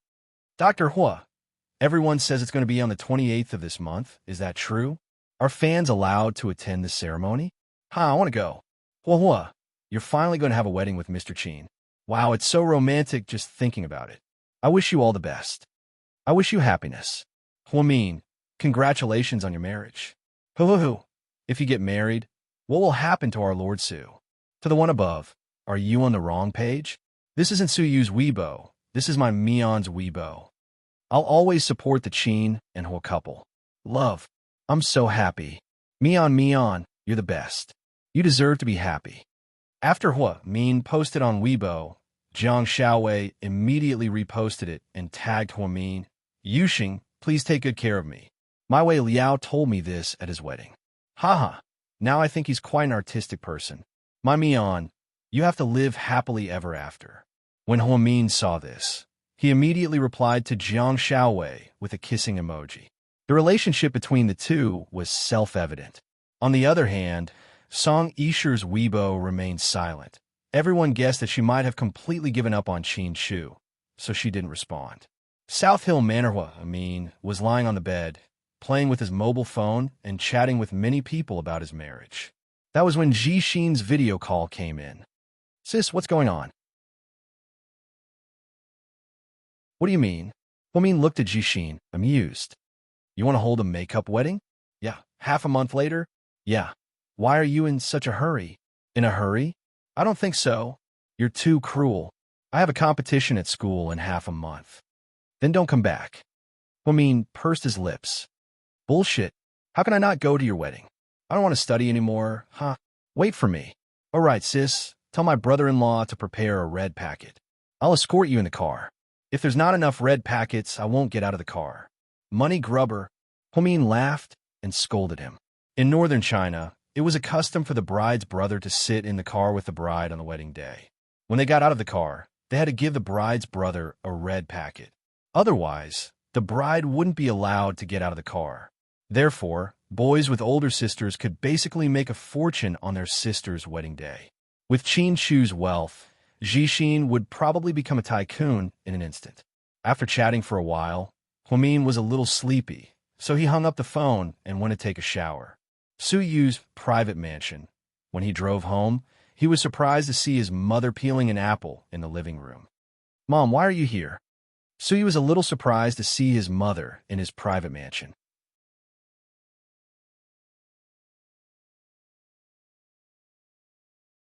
Chapter 1435. I missed you. You're such a heartless child. You haven't been back for so long since you moved out. Your grandpa's been nagging about you. Oh, I've been too busy recently and forgot, so you said perfunctorily. Come, sit down. Lady Sue patted the seat next to her. So you took off his jacket. Inside, he was wearing a white Chinese-style undershirt. It was very trendy. Did you drink? Lady Sue asked when she smelled the alcohol on Suyu. Yeah. Suyu nodded. Lady Sue handed him a peeled apple. Have some fruit first. Suyu took it and took a bite. Then, he leaned back on the sofa behind him. I saw the news today, Lady Sue said word by word. Oh, Chin Chu replied nonchalantly. Are you sad? What do you think? Suyu smiled bitterly and took a big bite of the apple. Listen to Mommy and forget about it. That child might not belong to you in the first place.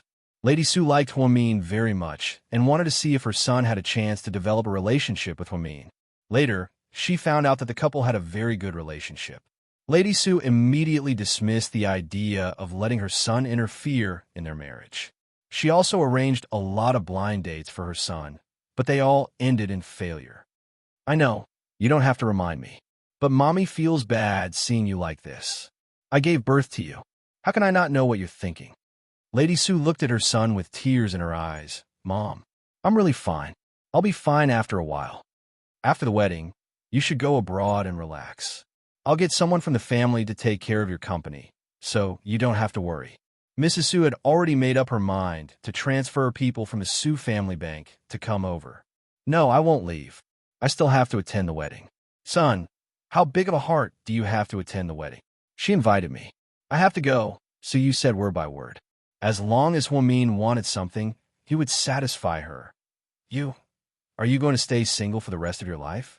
So you didn't say anything. Huamin is definitely not part of our family. Can you stop thinking about him? I'm not missing her. I miss her so much that I can't let her go. So you looked innocent. He wanted to forget Huamin more than anyone else. He wanted to let go of everything. But when it came to matters of the heart, could it be picked up and let go just like things? If he was that kind of person, would he still be considered immortal? Then he would become an immortal or a Buddha.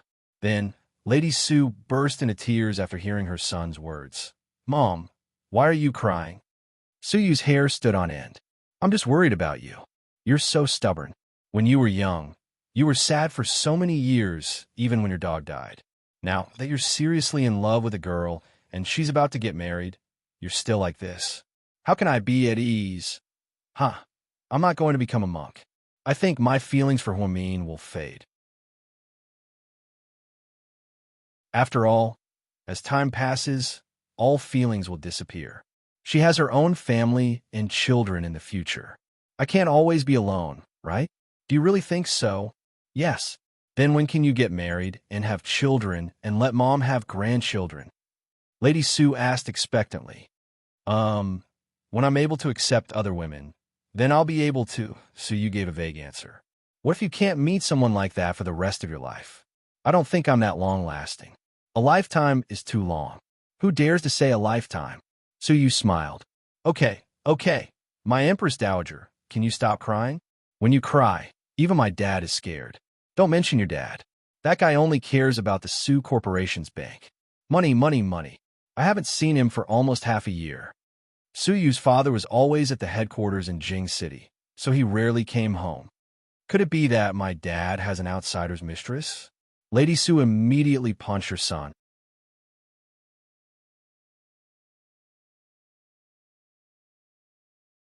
Chapter 1436. Don't talk nonsense. Okay, since you have the strength to hit me, it means you're fine. You should go home. I'm sleepy. I'll be going then. You should go home more often. Your grandpa hasn't been feeling well lately and canceled a few business trips.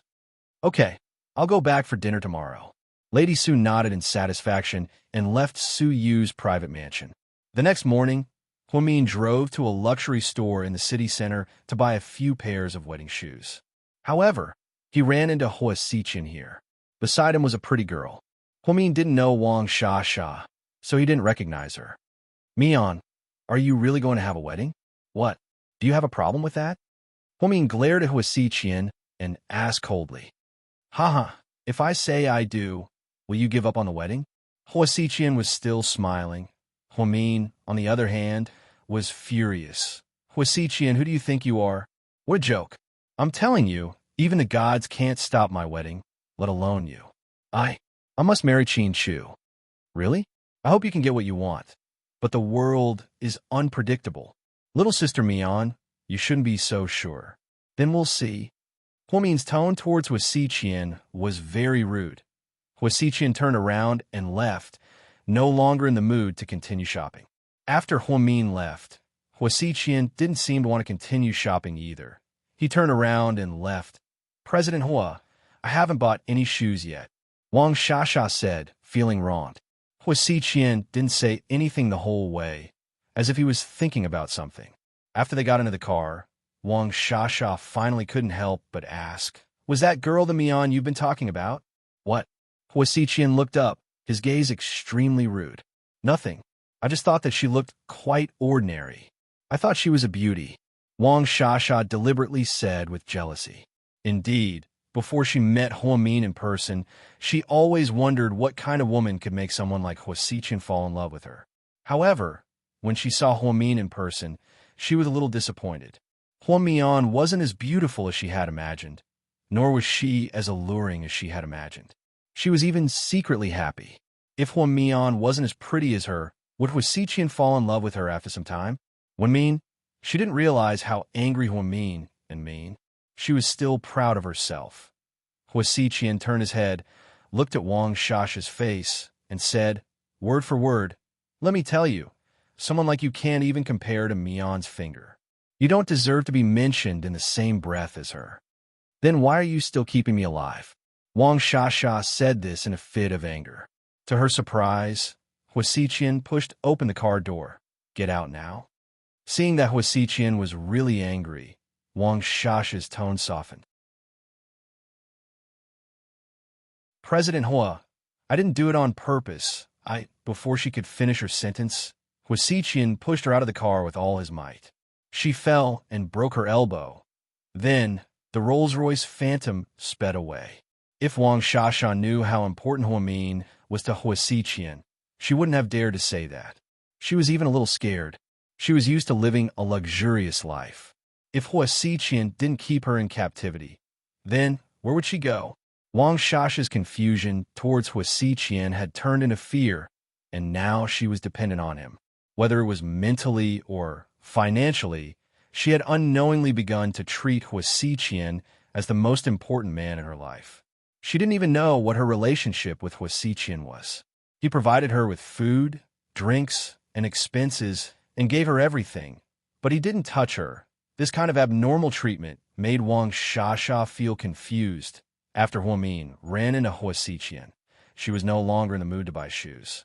She drove straight back to Sky Blessing Court to pick up her mother, and then drove to the Qin Manor. Today was the big day before the wedding.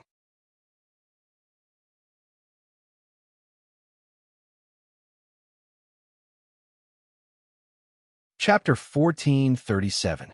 Qin Chu's father couldn't leave the hospital. His physical condition didn't allow him to. But when he heard that his son and daughter-in-law were going to hold a wedding, he couldn't stay calm anymore.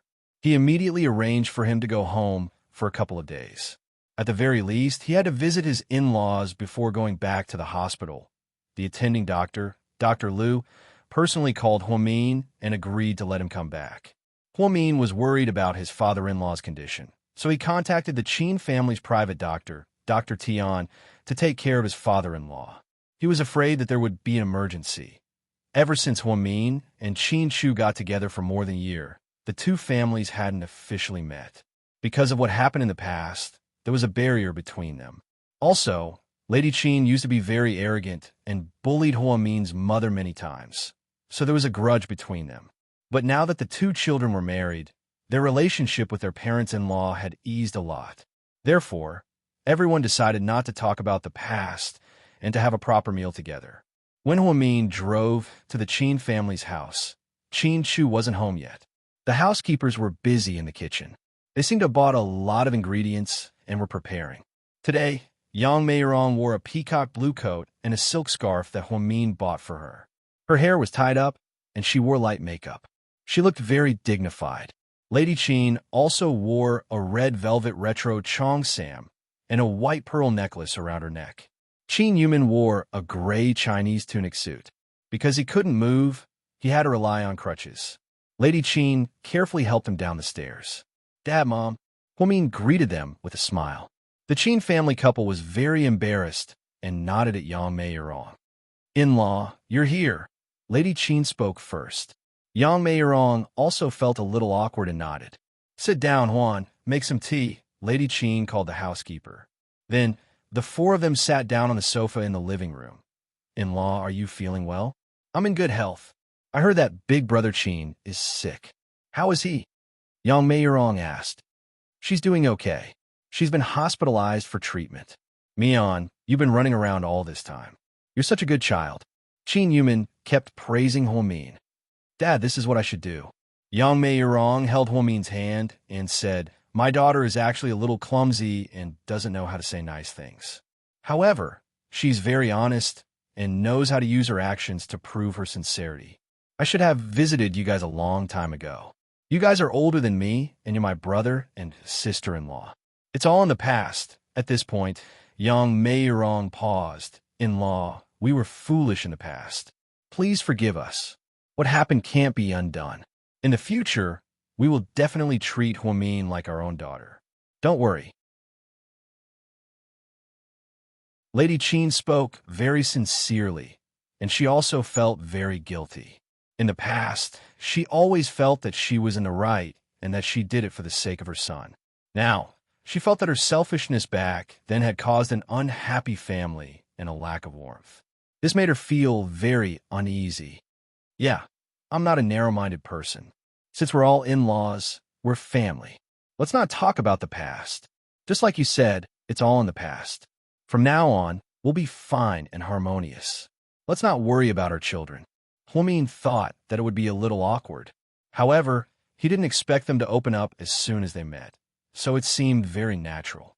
Yang Meiyerong chatted happily with the Qin clan couple. 11:45 p.m. Qin Shu's car drove in from outside. "Young master is back." The housekeeper reminded them, and they all stood up.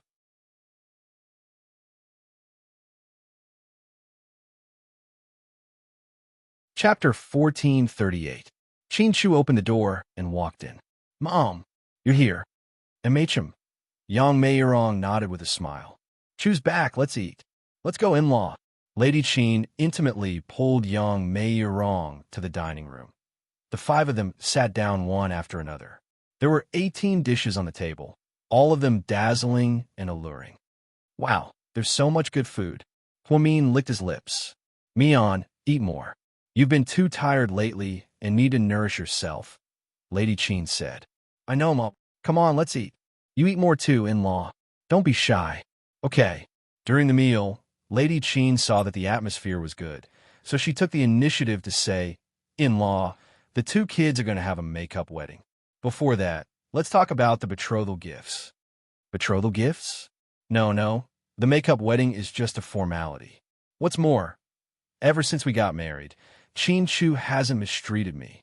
He's given me a car and a house, and he even bought me such an expensive house. I'm already very satisfied. In-law, you don't have to be so polite." Yang Meiyerong wasn't a greedy person when it came to money. She always thought that having enough money to spend was enough, and she wouldn't make things difficult for Huamin.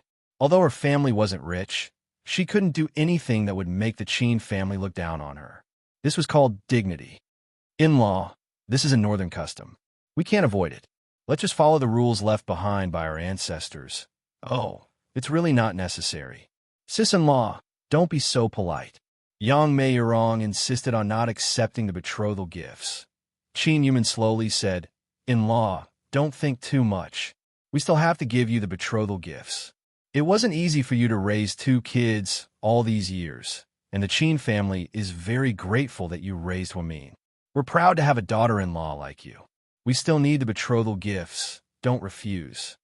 Just as Yang Meiyerong was about to say something, Qin Shu interrupted. "Mom, don't be so polite. If they want to give it to you, just take it. They're rich." Huamin couldn't help but laugh. He immediately nudged Qin Chu. Lady Qin glared at her son. You rascal, you're already trying to curry favor with your mother-in-law. Traitor. After he said that, everyone laughed. At this time, Lady Qin took out an exquisite box from her bag. Then, she handed it to Huomin. Grandma Qin Chu left this for me. It's a bracelet made of top-quality jade. I'm giving it to you now. I hope you can pass it on to your descendants. Thank you, Mom. Huomin smiled warmly and carefully took the bracelet. Qin Chu smiled. Mom, why don't you just say that you want Mian to have a son and pass it on to your daughter-in-law? Go away, what are you talking about? I like boys and girls. If it's a girl, I'll give it to my granddaughter, Lady Qin laughed. Just then, Qin Yumin put down the wine glass in his hand and slowly said, In-law, if you're too embarrassed to say it, then I'll tell you about the betrothal gifts we discussed. It's part of the process. Okay, I'll leave it to you, brother. Yang Meiyerong couldn't bring herself to ask for a betrothal gift. So if Mr. and Mrs. Qin took the initiative, it was exactly what she wanted. Dad, forget about the betrothal gift. We've been married for more than a year. It's just a make-up ceremony. There's no need to be so formal. Huomin tried to persuade his father-in-law.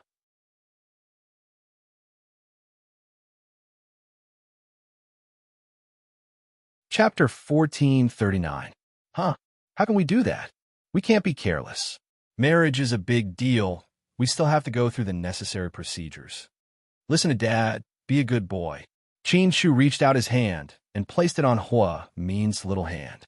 Qin Yumin then looked around solemnly and slowly said, My wife and I discussed it. As for the monetary gift, we've decided to give Hua Min 3 houses. There's a mansion in Hawaii, a villa in Suzhou, and a seaside house in the city. They're all renovated. 3, that's too much. Huomin was a little embarrassed. His in-laws were indeed rich. They gave him 3 mansions in 3 different locations. Then, Qin Yumin said, We've already found a lawyer and are handling the transfer of ownership and justice. They're all for Mian. Dad, you're so biased. I don't have any. Qin Chu chuckled. Don't you have another wife? After Qin Yumin said this, everyone laughed. Then, Qin Yumin continued, We're also planning to change Mian's car. Dad, this car is pretty good.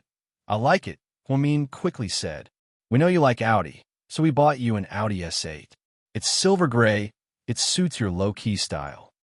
Huomin, Lady Qin added, We also bought you an Audi A8L and a Q7. You don't have to feel much. You can switch between them. Huomin, 3. Qin Yumin, let's not talk about jewelry. Our company has a lot of jewelry. You can choose whatever you want. Also, we kept a set of rubies and diamonds for our in-laws. Yang Meiyerong, Lady Qin, Mian, don't be fooled by the bracelet your grandma left behind. It's a little old-fashioned, but it's priceless. An American couple once offered me 120 million yuan, but I didn't sell it. Huomin, Qin Yumin, they already have a house and a car. As for the money, we won't give them too much. These 2 don't lack money, so we've prepared a cash gift of 8 million yuan. We'll transfer it directly to Huomin's card. Huomin, Lady Qin, it's not a lot, but we'll treat Mian well as usual. Yang Meiyerong, in-law, that's enough. Then, as today is the day before the wedding, our 2 families will definitely have a meal together. After that, Qin Yumin took out 2 golden bank cards and handed them to Huomin. This one is for you. There's 999,000 in it. I hope you and Chu will be together forever. Thank you, Dad. Huomin took the gold card and was still very excited. Qin Yumin took out another one and handed it to Yang Meiyerong. Sis, take this. It's our gift to the in-laws. It's 666,000 yuan. I hope everything goes well for you in the future. No, I can't accept this. Yang Meiyerong refused. However, Qin Chu helped her put it away. Mom, take it. It's a little gift from my parents. The password for the gold card is 6 zeros. You can change it later, Lady Qin added. After the meal, Huomin didn't know if he was full or not, but he knew that he was rich.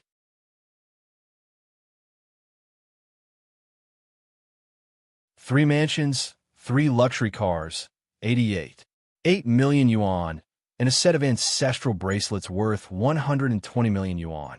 Huamin wanted to shout to the whole world that he was rich now. After the meal, Yang Meirong was sent back to Sky Blessing Court by the Qin family chauffeur. Huamin and Qin Shu stayed behind to drink tea with the Qin family's parents and talk about the wedding details. It was obvious that Qin Yumin was very happy. He was like a child, constantly coming up with ideas and innovations. It wasn't until 10 o'clock that Huamin and Qin Shu finally drove home to South Hill Manor. On the way, Huamin hesitated for a moment and said, "Honey, do you know about Dad's condition? Isn't it high blood pressure?"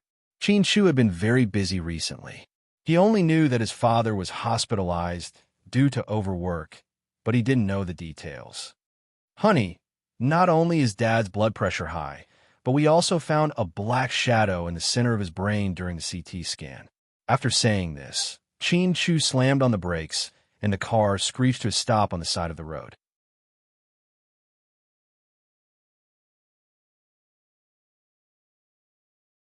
Chapter 1440. Black Shadow in the Brain.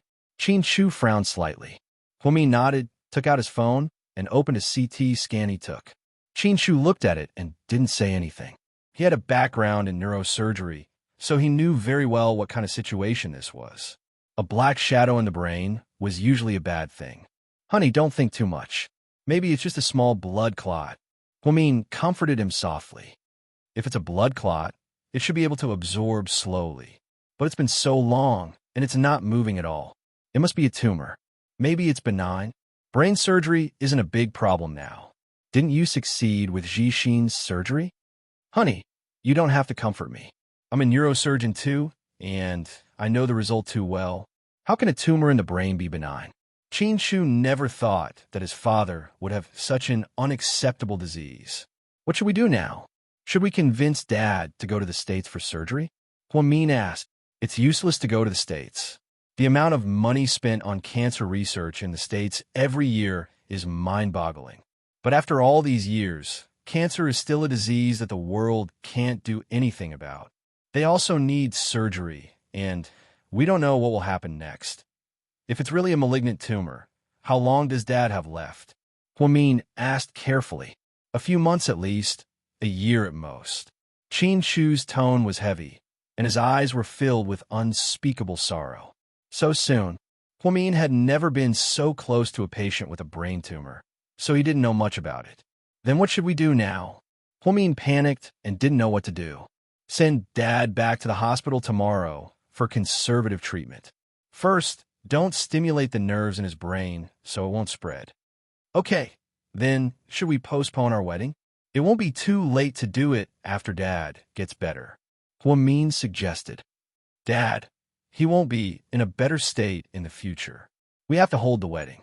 Otherwise, he might not even have the chance to see it." Qin Shu sounded very sad. He wasn't being an alarmist. He had been at Harvard Medical School for many years, and he knew the trend of this disease too well. His father's condition was not bad now. Once his illness acted up, he might not wake up until the wedding. How could she witness his and Huamin's happiness then? "All right, I'll listen to you." Huamin nodded. Neither of them slept well that night. The next morning, Qin Shu drove to GK headquarters. Huamin, on the other hand, invited Zhu Lingling and Jiang Shaowei to go shopping to buy the things they needed for their wedding. The media continued to spread the news about Qin Shu and Huamin's wedding on the 28th. A lot of people were paying attention to this wedding. They wanted to see how grand GK's president's wedding would be. Song family Villa Song Yisher rarely left the house these days. She basically stayed at home and didn't go out. Mrs. Song was worried about her daughter's condition and kept comforting her. Sure. Are you in a bad mood?" Song Yisher didn't answer. "Is it because of Qin Shu's wedding?" "No. You're still denying it. You're so stubborn." Mrs. Song thought that Song Yisher was depressed because of Qin Shu and Huamin's wedding. "Mom, they won't be able to get married," Song Yisher said word for word. Sure. Are you going to do something again?" "Please don't. If you really piss off Qin Shu, he won't let you go." Mrs. Song was afraid that her daughter would cause trouble again, so she immediately tried to stop her.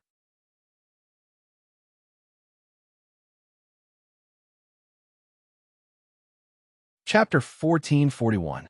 It's not that I want to do anything. Don't worry. I don't need to do anything. Someone won't be able to sit still. Song Yishur smiled strangely. Huamin was going to hold a wedding, so Huasiqian wouldn't be happy about it, would he? It would definitely be very lively.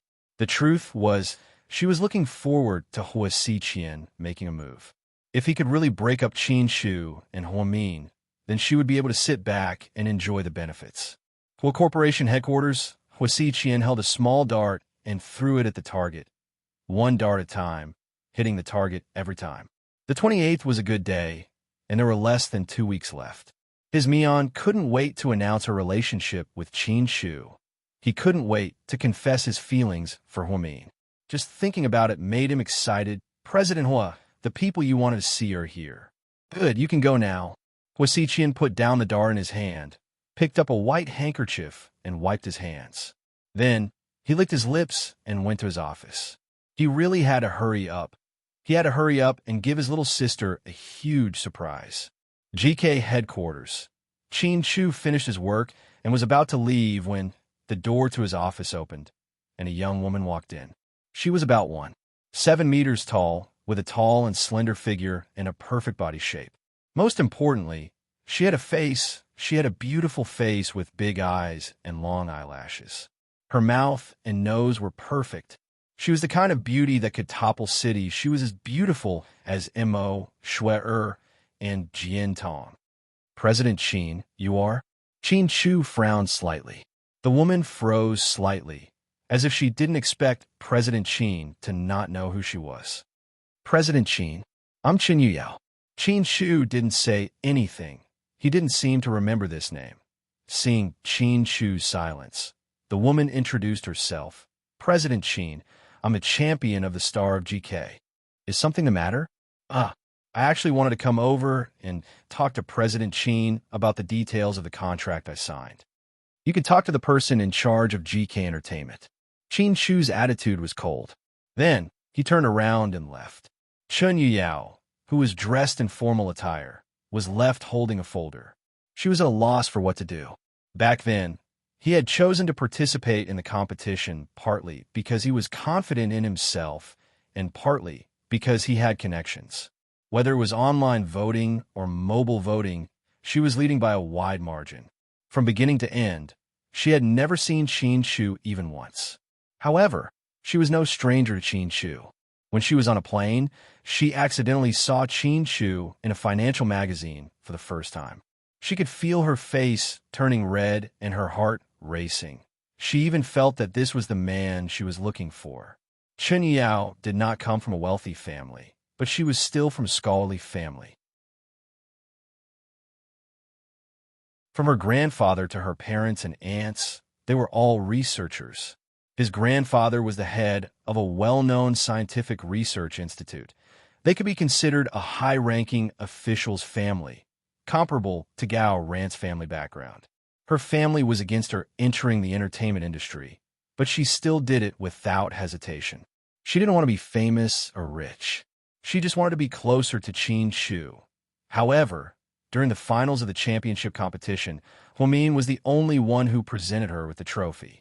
From beginning to end, she had never seen Qin Shu in person. Therefore, she boldly came to the president's office today with a contract. She wanted to get closer to him. Unexpectedly, she was doused with cold water. Miss Qin, why are you here? Yang saw Chun Yuyao when he came in to deliver a document to the president. President Qin, does he always treat people like this? Chun Yuyao felt wronged. Like what? Bing Bing is so cold. Oh. Basically, that's our president's personality, except for one person. Who? Chun Yuyao was curious.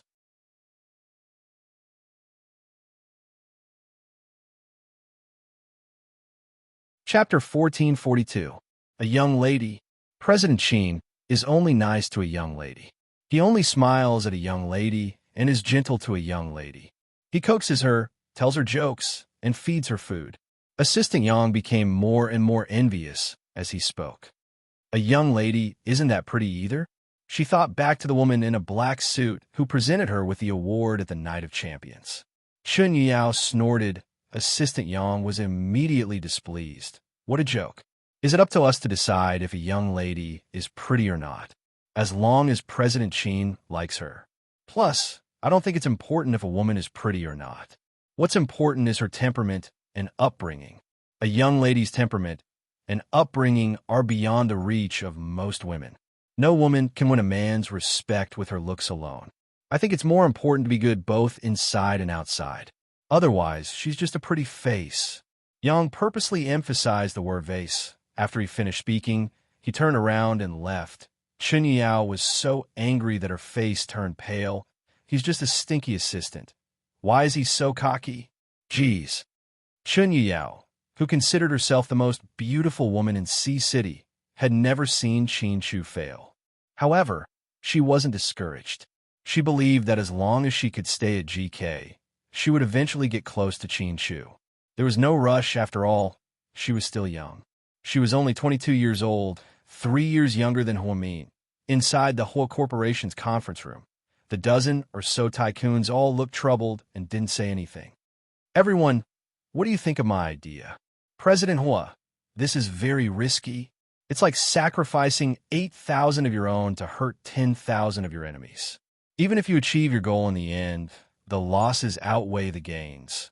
Who said it's not worth the losses? You've injured 10,000 of your enemies and lost 8,000 of your own. In the end, don't you still have 2,000 more chips than your enemies? Hua Xiqian laughed. Nonsense. Hua Xiqian, your idea is too crazy. If you want to play, you can play by yourself. We won't play with you. What you're doing is against the rules. You'll be despised in the industry. Plus, the consequences of doing this are immeasurable. What if we can't control the situation in the end? Are we going to die together? How could that be? We will definitely be the winners in this batch. Let's see if you dare to do it. I agree with President Zhang. Xiqian, you're still too young and impulsive. You can't do this. You shouldn't do this. When we were old, we followed the rules. If we break the rules, we'll suffer the consequences. You guys, the older you get, the more cowardly you become. Hua Xiqian picked up a piece of gum and placed it in his mouth, chewing casually. He didn't seem to care about these big shots at all. If you think we're too old, why did you ask us to come here? Go ahead and play by yourself. Then, a man in his 50s wearing a gray suit stood up angrily. Before he could walk to the door, he heard Hua Xiqian blow bubbles and say, Uncle Zhang, if your wife finds out that you have a 12-year-old illegitimate son, will she fight with you? From what I know, your wife owns 15% of your company's shares. Plus, she owns more than you. If you divorce and split up, you'll lose half of your assets and your reputation. What nonsense are you talking about? What illegitimate son? The man pointed at Hua Xiqian and yelled.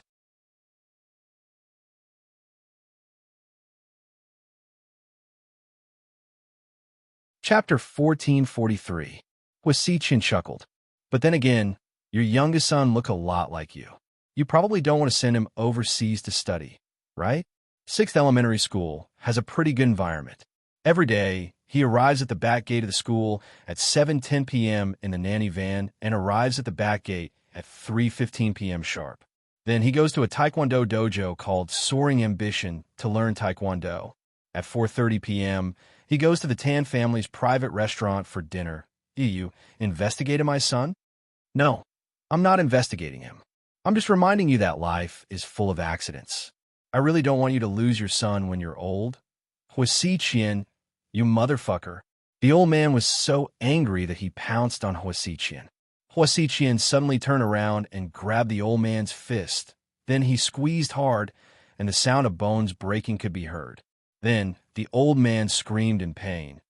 Everyone else was dumbfounded by what they saw. They didn't think that Hua Xiqian would be so bold. Old Zhang, I call you Uncle Zhang because I'm giving you face, but don't you dare challenge my bottom line. Otherwise, your Zhang family might be doomed. Whether or not your youngest son can grow up safely depends on which side you take this time. The old man was in so much pain, but he didn't dare to yell at Hua Xiqian anymore. He knew Hua Xiqian very well. He had no bottom line and was willing to do anything. Come in. Immediately, a few security guards pushed open the door and entered. Take Uncle Zhang to the hospital, Hua Xiqian said as he spat out the gum in his mouth. Then, he looked around and continued to ask, "Does anyone have anything else to say?" Everyone remained silent and lowered their heads. They didn't want to agree, but they didn't dare to deny it either. Hua Xiqian pulled out a chair and sat down. He glanced at the old man on his left and said, "Uncle Gao, your eldest daughter has a great body. I have a set of her DVDs. She's a bit hardcore. She went to a nightclub to look for gigolos, but she actually chose African men. If this gets out, President Hua, I agree with you. I fully support you." Without waiting for Hua Xiqian to finish, the old man immediately expressed his stance. Huamin looked at the other old man beside him. "Uncle Yang, I was the one who got someone to cover up the news of your son raping a female university student a few days ago. If this gets exposed by the media, President Hua, I also support you." Brother Jiang. This time, he didn't wait for Hua Xiqian to speak. That person immediately said, "I also agree with President Hua." After this person finished speaking, the others all nodded in agreement. The scene was completely different from before. These people were all smart people. None of them wanted Hua Xiqian to expose those scandals one by one in front of them. So, they might as well obediently agree. Upon seeing this, Hua Xiqian smiled proudly. "Since everyone is so supportive, then I won't hold back. When the time comes, I will inform everyone of the specific plan. Also, if today's meeting gets leaked, then everyone's families might have to hold funerals. Of course, I'm just saying this up front. Everyone is so smart, I don't need to say more. I'm sure you won't dig your own graves." After the meeting, the dozen or so people left one after another. Hua Xiqian was in a great mood as he walked downstairs. Wang Shasha ran over from afar and wrapped her arms around Hua Xiqian's arm. "Xiqian, I was wrong. I won't dare to say a word about Hua Min ever again. Can you forgive me?" Hua Xiqian narrowed his eyes and looked at Wang Shasha.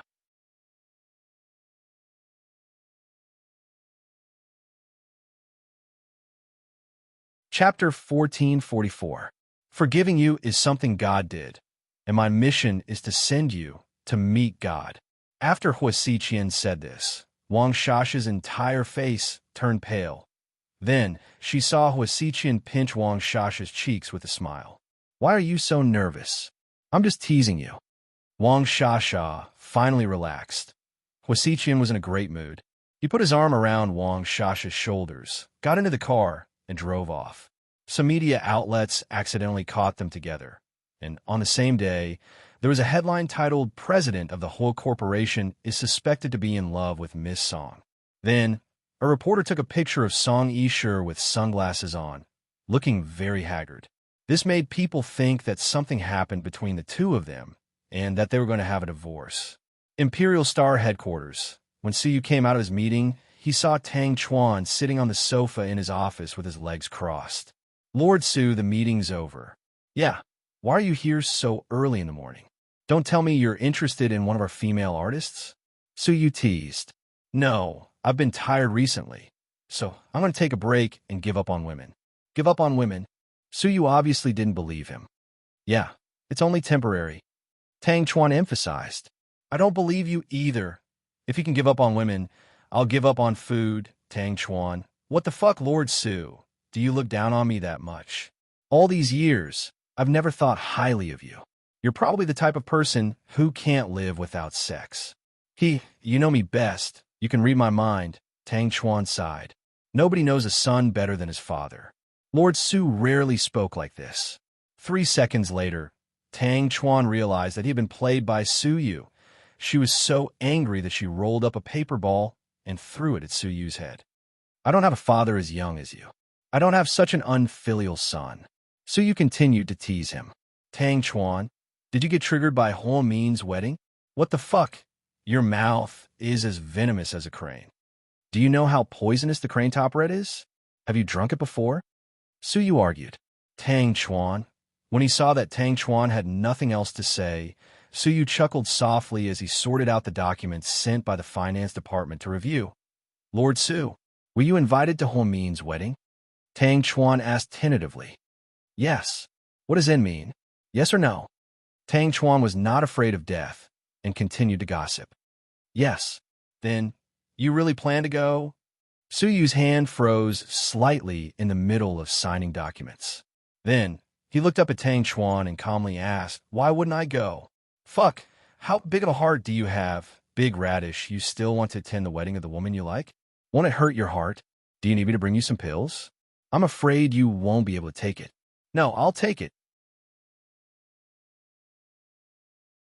Actually, sometimes when I think about it, being able to see the happiness of the person I like is also a kind of happiness.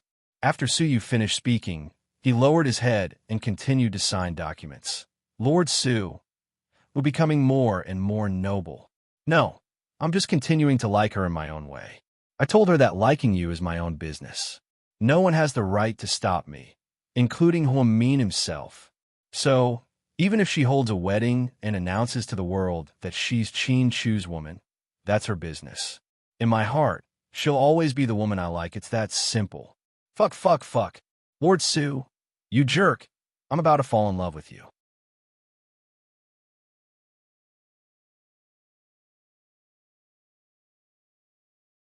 Chapter 1445. I don't like men. Thank you. If I were a woman, I'd fucking sleep with you, Tang Chuan said with a smile. If you're a woman and you're not a decent person, I'll definitely stay far away from you. Fuck you. Tang Chuan originally thought that Su Yu's condition was getting worse and worse because Huamin's wedding was getting closer and closer. But that wasn't the case. On the contrary, the closer it was to the wedding, the calmer Su Yu became. He was more open-minded than anyone else. He was right. If he couldn't personally make Huamin happy, then seeing her happy with his own eyes was also a kind of happiness. Su Yu's love was no less than anyone else's. He just didn't want to show it. He kept it all in the depths of his heart. Hua Xiqian's been pretty high profile lately. I wonder what he's up to? Tang Chuan changed the topic. I'm not interested in his business. Ever since Su Yu fought with Hua Xiqian at Seductive Fox, he didn't have a good impression of this person at all. Right now, there's a rumor going around that he's going to divorce Song Yisher. I don't know if it's true or not, but I don't want them to divorce. They're such a good match. A fucker and a dog, forever, Tang Chuan cursed. Before Hua Xiqian achieves his goal, he won't divorce easily. After all, the Song family can help him with a lot of things, Su Yu analyzed. Tang Chuan nodded in agreement. That's true. It's not a good thing for him to be so high profile lately. I have a feeling that, before Huamin's wedding, he's going to do something, Su Yu said slowly. That night, when they met, Hua Xiqian immediately asked if he wanted to do something for Huamin's wedding. So you could feel the unwillingness in his tone. Besides Qin Chu, Su Yu also knew that Hua Xiqian had feelings for Huamin. He was such a smart person, so he was able to notice all the details. Song Yisher was right. The way Hua Xiqian looked at Huamin was different from everyone else. It was a look that said, "You're the only one in the world I can see." Her gaze was gentler and more affectionate than Qin Chu's. This shouldn't be the way Hua Xiqian looked at Huamin. Therefore, Su Yu vaguely felt that something big was going to happen this time. And it wasn't a good thing. What can he do? How can that piece of trash Hua Xiqian be a match for Qin Chu? Tang Chuan had always looked down on Hua Xiqian. Hua Xiqian didn't have a good reputation in the entertainment industry, and he had always been a second-generation rich kid with an awkward identity. Because he was adopted and not the biological son of the Hua family, he was looked down upon by everyone. Tang Chuan also thought that an adopted son like him wouldn't be able to do anything big. At most, he would be a prodigal son who drank and flirted with girls. However, Su Yu didn't see it that way. He was able to successfully marry Song Yisher, steal the land from Qin Chu, and gain Mayor Song's approval. This wasn't something a simple person could do. Entertainment had only been open for a little over a month, but its revenue had increased by dozens of times. It was a counterattack. Su Yu had been in the entertainment industry for a long time, and it was rare for him to see a company that was able to stabilize itself as soon as it entered the industry. Right now, there were three major companies in the entertainment industry: GK, Imperial Star, and the Whole Corporation. The Whole Corporation was the latest company to enter the industry, but they had the most artists, the most works, and the most popularity. There were always interesting topics to talk about. However, Suyu also knew that Huasiqian didn't enter the entertainment industry just to make money or get a share of it. He was targeting Qin Chu. Don't underestimate Huasiqian. He's not as simple as he looks. In fact, he's the most scheming and cunning person I've ever met. Suyu commented seriously.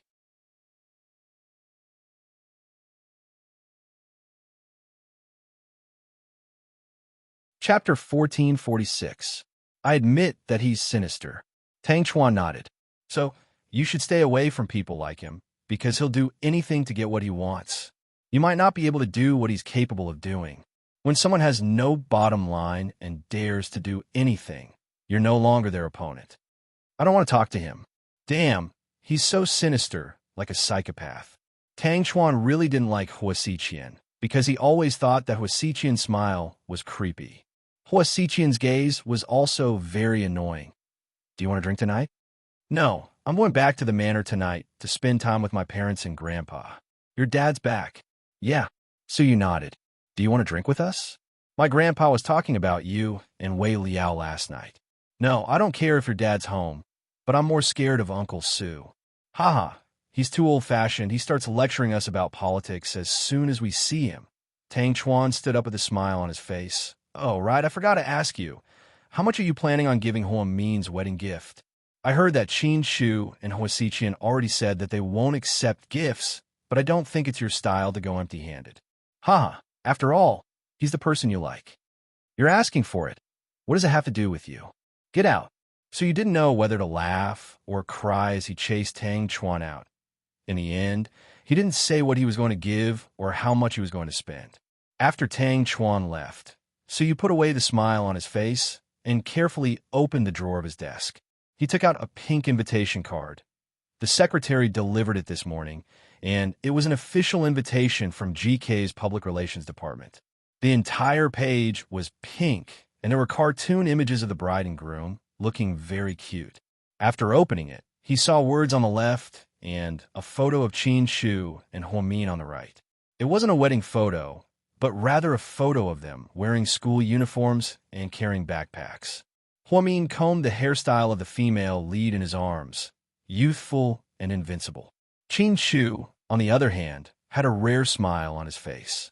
He carried his backpack with one hand and wrapped his arm around Hua Min's shoulder with the other. Both of them smiled sweetly. Suyu felt a dull pain in his heart. Hua Min looked so handsome when he smiled, but it was never for her. If one day Hua Min could lean on his shoulder like this and smile so sweetly, then he would have no regrets even if he died. His gaze slowly shifted to the left. There were a few lines of small words written in clerical script. It was especially warm. It said, "You are like the touch of peach blossoms when they first bloom. You amaze time and soften the years. You are like the radiant sunshine and the waiting of the green mountains and clear waters. A river of spring water, a touch of longing, a tree of green leaves, and a heart full of love.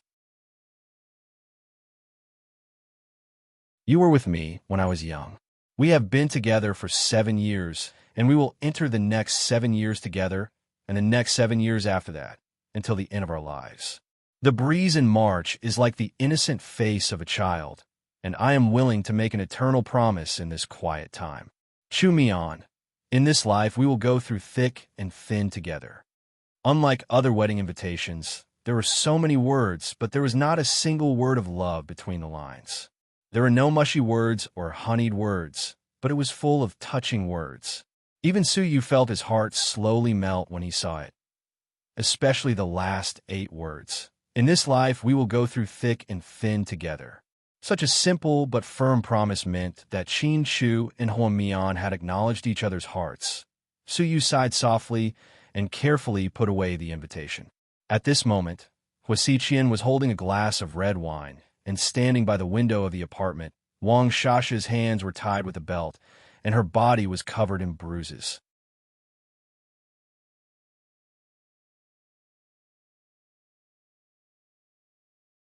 Chapter 1447. Huasiqian didn't have sex with her, but he did torture her. There were all kinds of S&M props and costumes. Wang Shasha's horizons were broadened today, but she gritted her teeth and didn't dare to make a sound. The stockings on her thighs were in tatters, as if she had been raped. There were deep marks on her wrists. She didn't even dare to cry. She was the one who came back to beg for forgiveness. Hua Xiqian was in a great mood after torturing her. He suddenly thought of something and took out the dazzling invitation card from his bag. He reached out his hand and gently stroked Hua Mion's smiling face in the photo. "Mion, you're so beautiful." Then he picked up a pair of scissors and cut the invitation card in half. He picked up a lighter and lit up Qin Shu's half. Looking at the words that were gradually engulfed by the flames, he sneered. "In this life? Together in the wind and rain? Really? I really want to see how far you two can go together." Hua Xiqian downed the red wine in his hand and walked up to Wang Shasha, looking down at her from above. "Did you enjoy it?" Wang Shasha froze slightly, and then her face turned red. Although Hua Xiqian didn't have sex with her, what they did just now was pretty intimate, right? At least there was some intimacy. When Wang Shasha thought of this, she was shocked by her own thoughts. Why did she feel pleasure after being tortured by the man in front of her? Was she a pervert too? Wang Shasha was a little embarrassed to say it out loud. "But no matter what, you're still a fake. How can you compare to the real thing?" Hua Xiqian pinched her chin and smiled. "See, Xiqian, I'll listen to you. Let me be with you." Hua Xiqian's eyes immediately softened after he heard this. "If only Mion could be as obedient as you. It would save me a lot of trouble." After Hua Xiqian spoke, he turned around, picked up Hua Min's photo, and kissed it passionately. "It won't be long. This time, it really won't be long." Hua Xiqian's voice was filled with uncontrollable excitement. GK Corporation. Hua Min held the invitation card and couldn't bear to put it down. She designed the page, and the words inside were indeed written by Qin Shu. "Honey, isn't this a little too mushy? I've written something even more mushy." Qin continued to act arrogant. "Is it really okay? Won't people think we're flaunting our love?" Hua Mian was conflicted. "Isn't Dovey?" Qin's reply again. "Yeah, that makes sense." Hua Min sent the invitation card to Xiao Wei and Ling Ling on WeChat. The two of them immediately exploded and began to comment on the matter. Hua Min couldn't stop smiling. He never thought that holding a wedding would be such a blissful thing. He could decide a lot of the details himself. "Honey, what should we prepare for the guests? Candy or chocolate? How about a gold commemorative coin?" "That's too extravagant." Hua Min was speechless. "Then give us GK's jewelry. Diamonds are good." "Honey, you can't be so stubborn. Diamonds are expensive. We're holding 500 tables this time. There will be more than 5,000 guests. If you give us presents like this, we'll go bankrupt." Hua Min chuckled. "It's okay. As long as we can hold a wedding, I don't mind going bankrupt." "Ha! If you lived in ancient times, wouldn't you be a fatuous ruler?" Hua Min laughed heartily. His heart was filled with sweetness. Just then, Assistant Yang knocked on the door and walked in. "Sir." As he spoke, he glanced at Hua Min awkwardly. "Is it inconvenient? I'll go out first." Hua Min stood up to leave. "Tell me, I don't keep secret from my wife." Qin Shu ordered Assistant Yang.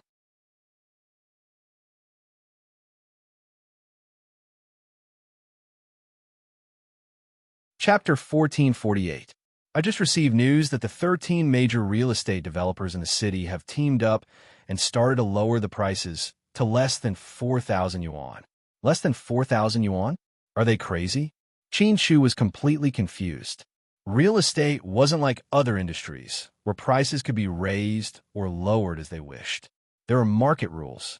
After the global financial crisis in 2008, the domestic real estate market went up. Although Xi City was now the largest city in Jie Province, the prices weren't as scary as those in Jing City. They were only around 8,000 yuan per square meter. Basically, the dozen or so major real estate developers in the city all had the same price. What they were competing for was location, amenities, and services. GK had been in the real estate business for more than 20 years and was considered a high-end brand. The prices weren't cheap, but the quality of the houses was superb and the services were top-notch. Therefore, they had a good reputation in the city. When Qin Yumin was in power, He was very traditional and stuck to the rules. However, he still considered many things and was willing to do something practical for the benefit of the people. When Qin Shu took over as president, the prices were already as high as 8,000 yuan per square meter. If anyone tried to lower the prices without permission, they would be boycotted and blacklisted by their peers. Now, without any written or verbal discussion, the 13 major real estate developers suddenly lowered the prices to less than 4,000 yuan. It was a crazy move. How is that possible? Their production costs are more than 3,000 yuan per square meter. If they can't sell the houses for 4,000 yuan, not only will they not make money, they might even lose money. They won't even be able to earn back the advertising and endorsement fees. Are they crazy? Huamin thought the same. I don't know the details yet, but it's a mess outside. The customers who paid deposits to buy houses have all come back for refunds and are looking for other places to buy. After 3 seconds of silence, Qin Shu looked at Yang and said, "Tell everyone that we'll have a meeting with the higher-ups in 10 minutes. "Yes, sir." Huamin frowned slightly. This situation wasn't optimistic at all. It really caught them off guard. That night, the citizens of Sea City went into a frenzy. All the major media outlets fought to broadcast this news, and it even caused a sensation in the country. Many residents from other cities flew here to buy houses, just so that they could sell the houses when the prices went up. The truth was, these fried rice balls were the most hateful. Houses were originally prepared for groups of people in need. Some people needed a house when they were getting married. Some people's original houses were too old, and they needed to move.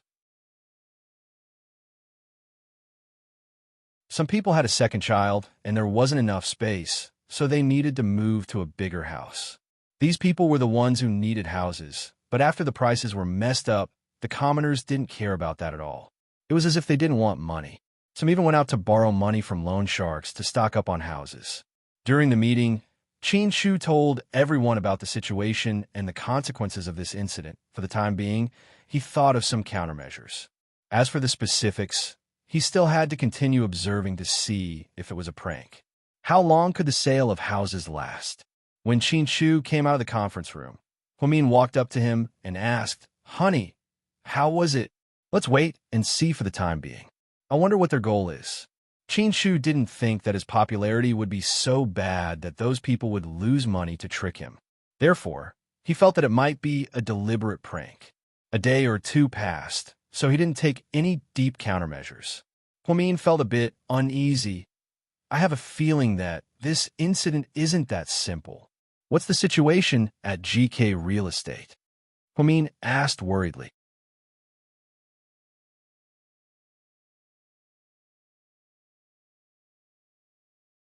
Chapter 1449. We lost a lot of money. A lot of people checked out. Those who paid the deposit all defaulted on their contracts, and some owners who bought the houses are asking to check out. This is ridiculous. Huamin was worried. "Don't worry, let's wait and see." "Okay, let's go, I'll take you to eat." Qin Shu held Huamin's hand, and the two quietly went to the company's cafeteria. In front of the TV, a large group of reporters surrounded the president of the Zhang Corporation, Zhang Liangue. "President Zhang, may I ask why you lowered the price this time?" Zhang Liangue's smile was uglier than his crying face. "To benefit the people." "Ah, President Zhang, you're indeed a famous entrepreneur here. You're a good role model. Only around 4,000 yuan is acceptable to the people." Zhang Liangue smiled and greeted the reporters, but in his heart, he was cursing Hua Xiqian thousands of times. If that bastard Hua Xiqian didn't force him, he wouldn't have done something so stupid. This morning, he sold a house worth over 10 million yuan. After calculating all the expenses, he lost 7 million yuan. In one morning, 7 million yuan disappeared just like that. He didn't know why Hua Xiqian did this, but he knew that Hua Xiqian was up to no good. Hua Xiqian must have a motive for tampering with the real estate market. Later, in the afternoon, he began to understand. There were 15 real estate companies in the city, and 13 of them worked together to suddenly lower the price. The only ones that didn't do anything were GK and the whole corporation. He heard that a lot of people went to GK to check out, But the whole corporation didn't lose anything because they didn't have any important projects on hand. It seemed like Wasichian had been planning this for a long time. Wasichian's motive this time was obvious. At 8 p.m. that night, the whole corporation announced that the new residential area, Bluestone Huayu, would open at 8 a.m. tomorrow, and the price would be set at 3,999 yuan. As soon as the news came out, the entire city was excited to buy houses. Bluestone Huayu was a real estate project that the whole corporation had been preparing for, but it hadn't opened yet. The location was not bad. It was at the edge of the 4th Ring Road. Although the traffic was not very developed, it was not in the city center. Fortunately, there was a natural lake nearby called East Lake. The environment was beautiful and the scenery was picturesque. At first, everyone guessed that the starting price of this neighborhood would be around 9,000 yuan. It was so high-end. He didn't expect that it would be set at 3,999 yuan all of a sudden. This was simply a huge discount. This incident put GK in an awkward position because GK had just opened a new project last month, which was a residential and office building. It was called Lafayette Residence. It was located near the 2nd Ring Road in the city center. The opening price was 7,500 yuan. Now that they were compared, the difference in price was half. As the saying goes, there is no harm without comparison. When the whole corporation also announced that they were willing to lower their prices, GK was crushed by the last straw. He became the public enemy number one. It wasn't that Qinshu didn't want to lower the price, but that Qinshu couldn't afford it. GK had been focusing on quality over the years, unlike those unscrupulous developers. When Chairman Qin was still around, he had always emphasized the importance of quality. All of GK's houses cost more than 4,000 yuan. Including promotional fees and other expenses, GK made less than 1,000 yuan per square meter. For a big developer, this was already a reasonable price. If GK announced that they were going to give a discount to Xiqian, they would have to pay almost half the price. Other people could afford it, but GK couldn't. GK's main business was real estate, and they had sold too many houses over the years. Now that they had a lot of new projects on hand, if they were to give a discount on all of them, GK wouldn't be as simple as losing 7 million yuan in one morning like Zhang Liangui. They would have to pay so much that they would vomit blood. Therefore, GK didn't say anything at this time and insisted on the original price. However, some people who didn't know the truth started cursing and even accusing them of moral blackmail. That night, an anonymous netizen posted an article called "All the Real Estate Developers in the City Are Giving Out Benefits, but GK is the only one that's black-hearted."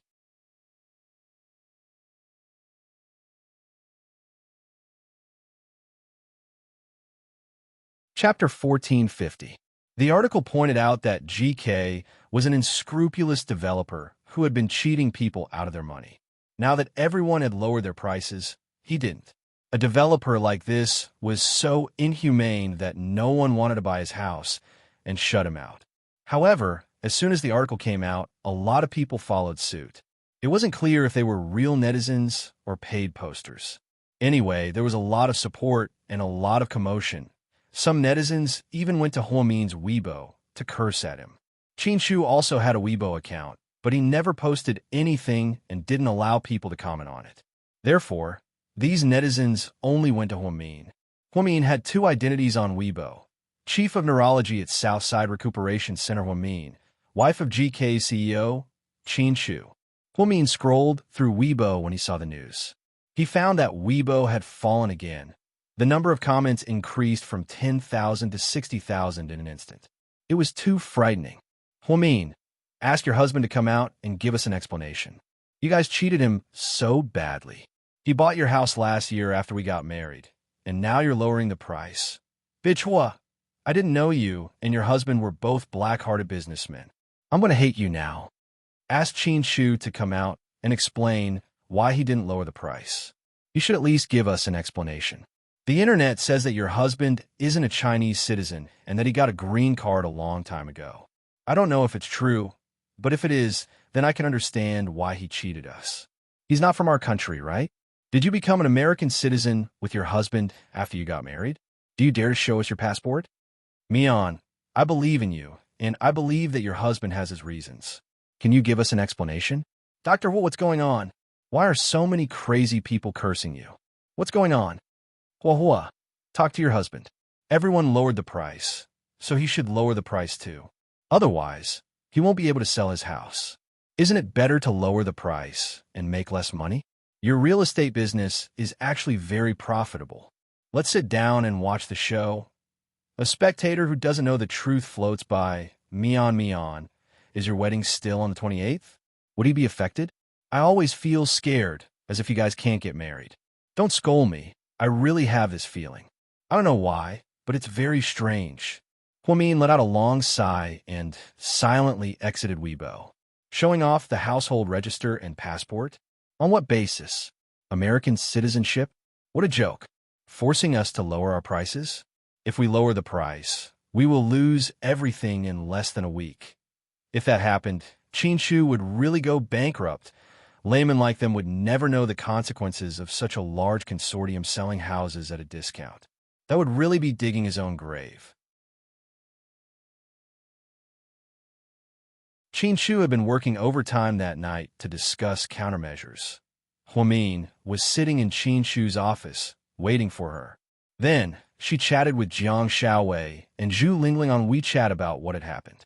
Headquarters of Imperial Star Su Yu got off work half an hour early. He drove straight to the whole corporation. Today, he was going to beat up Su Yu. He couldn't believe that they would team up with those old men and force GK to lower their prices. How shameless is this method? Hey, sir, who are you looking for? At the entrance of the Hua Corporation, the receptionist stopped Su Yu. Tell Hua Xiqian to get the hell out here, Su Yu yelled with a dark expression.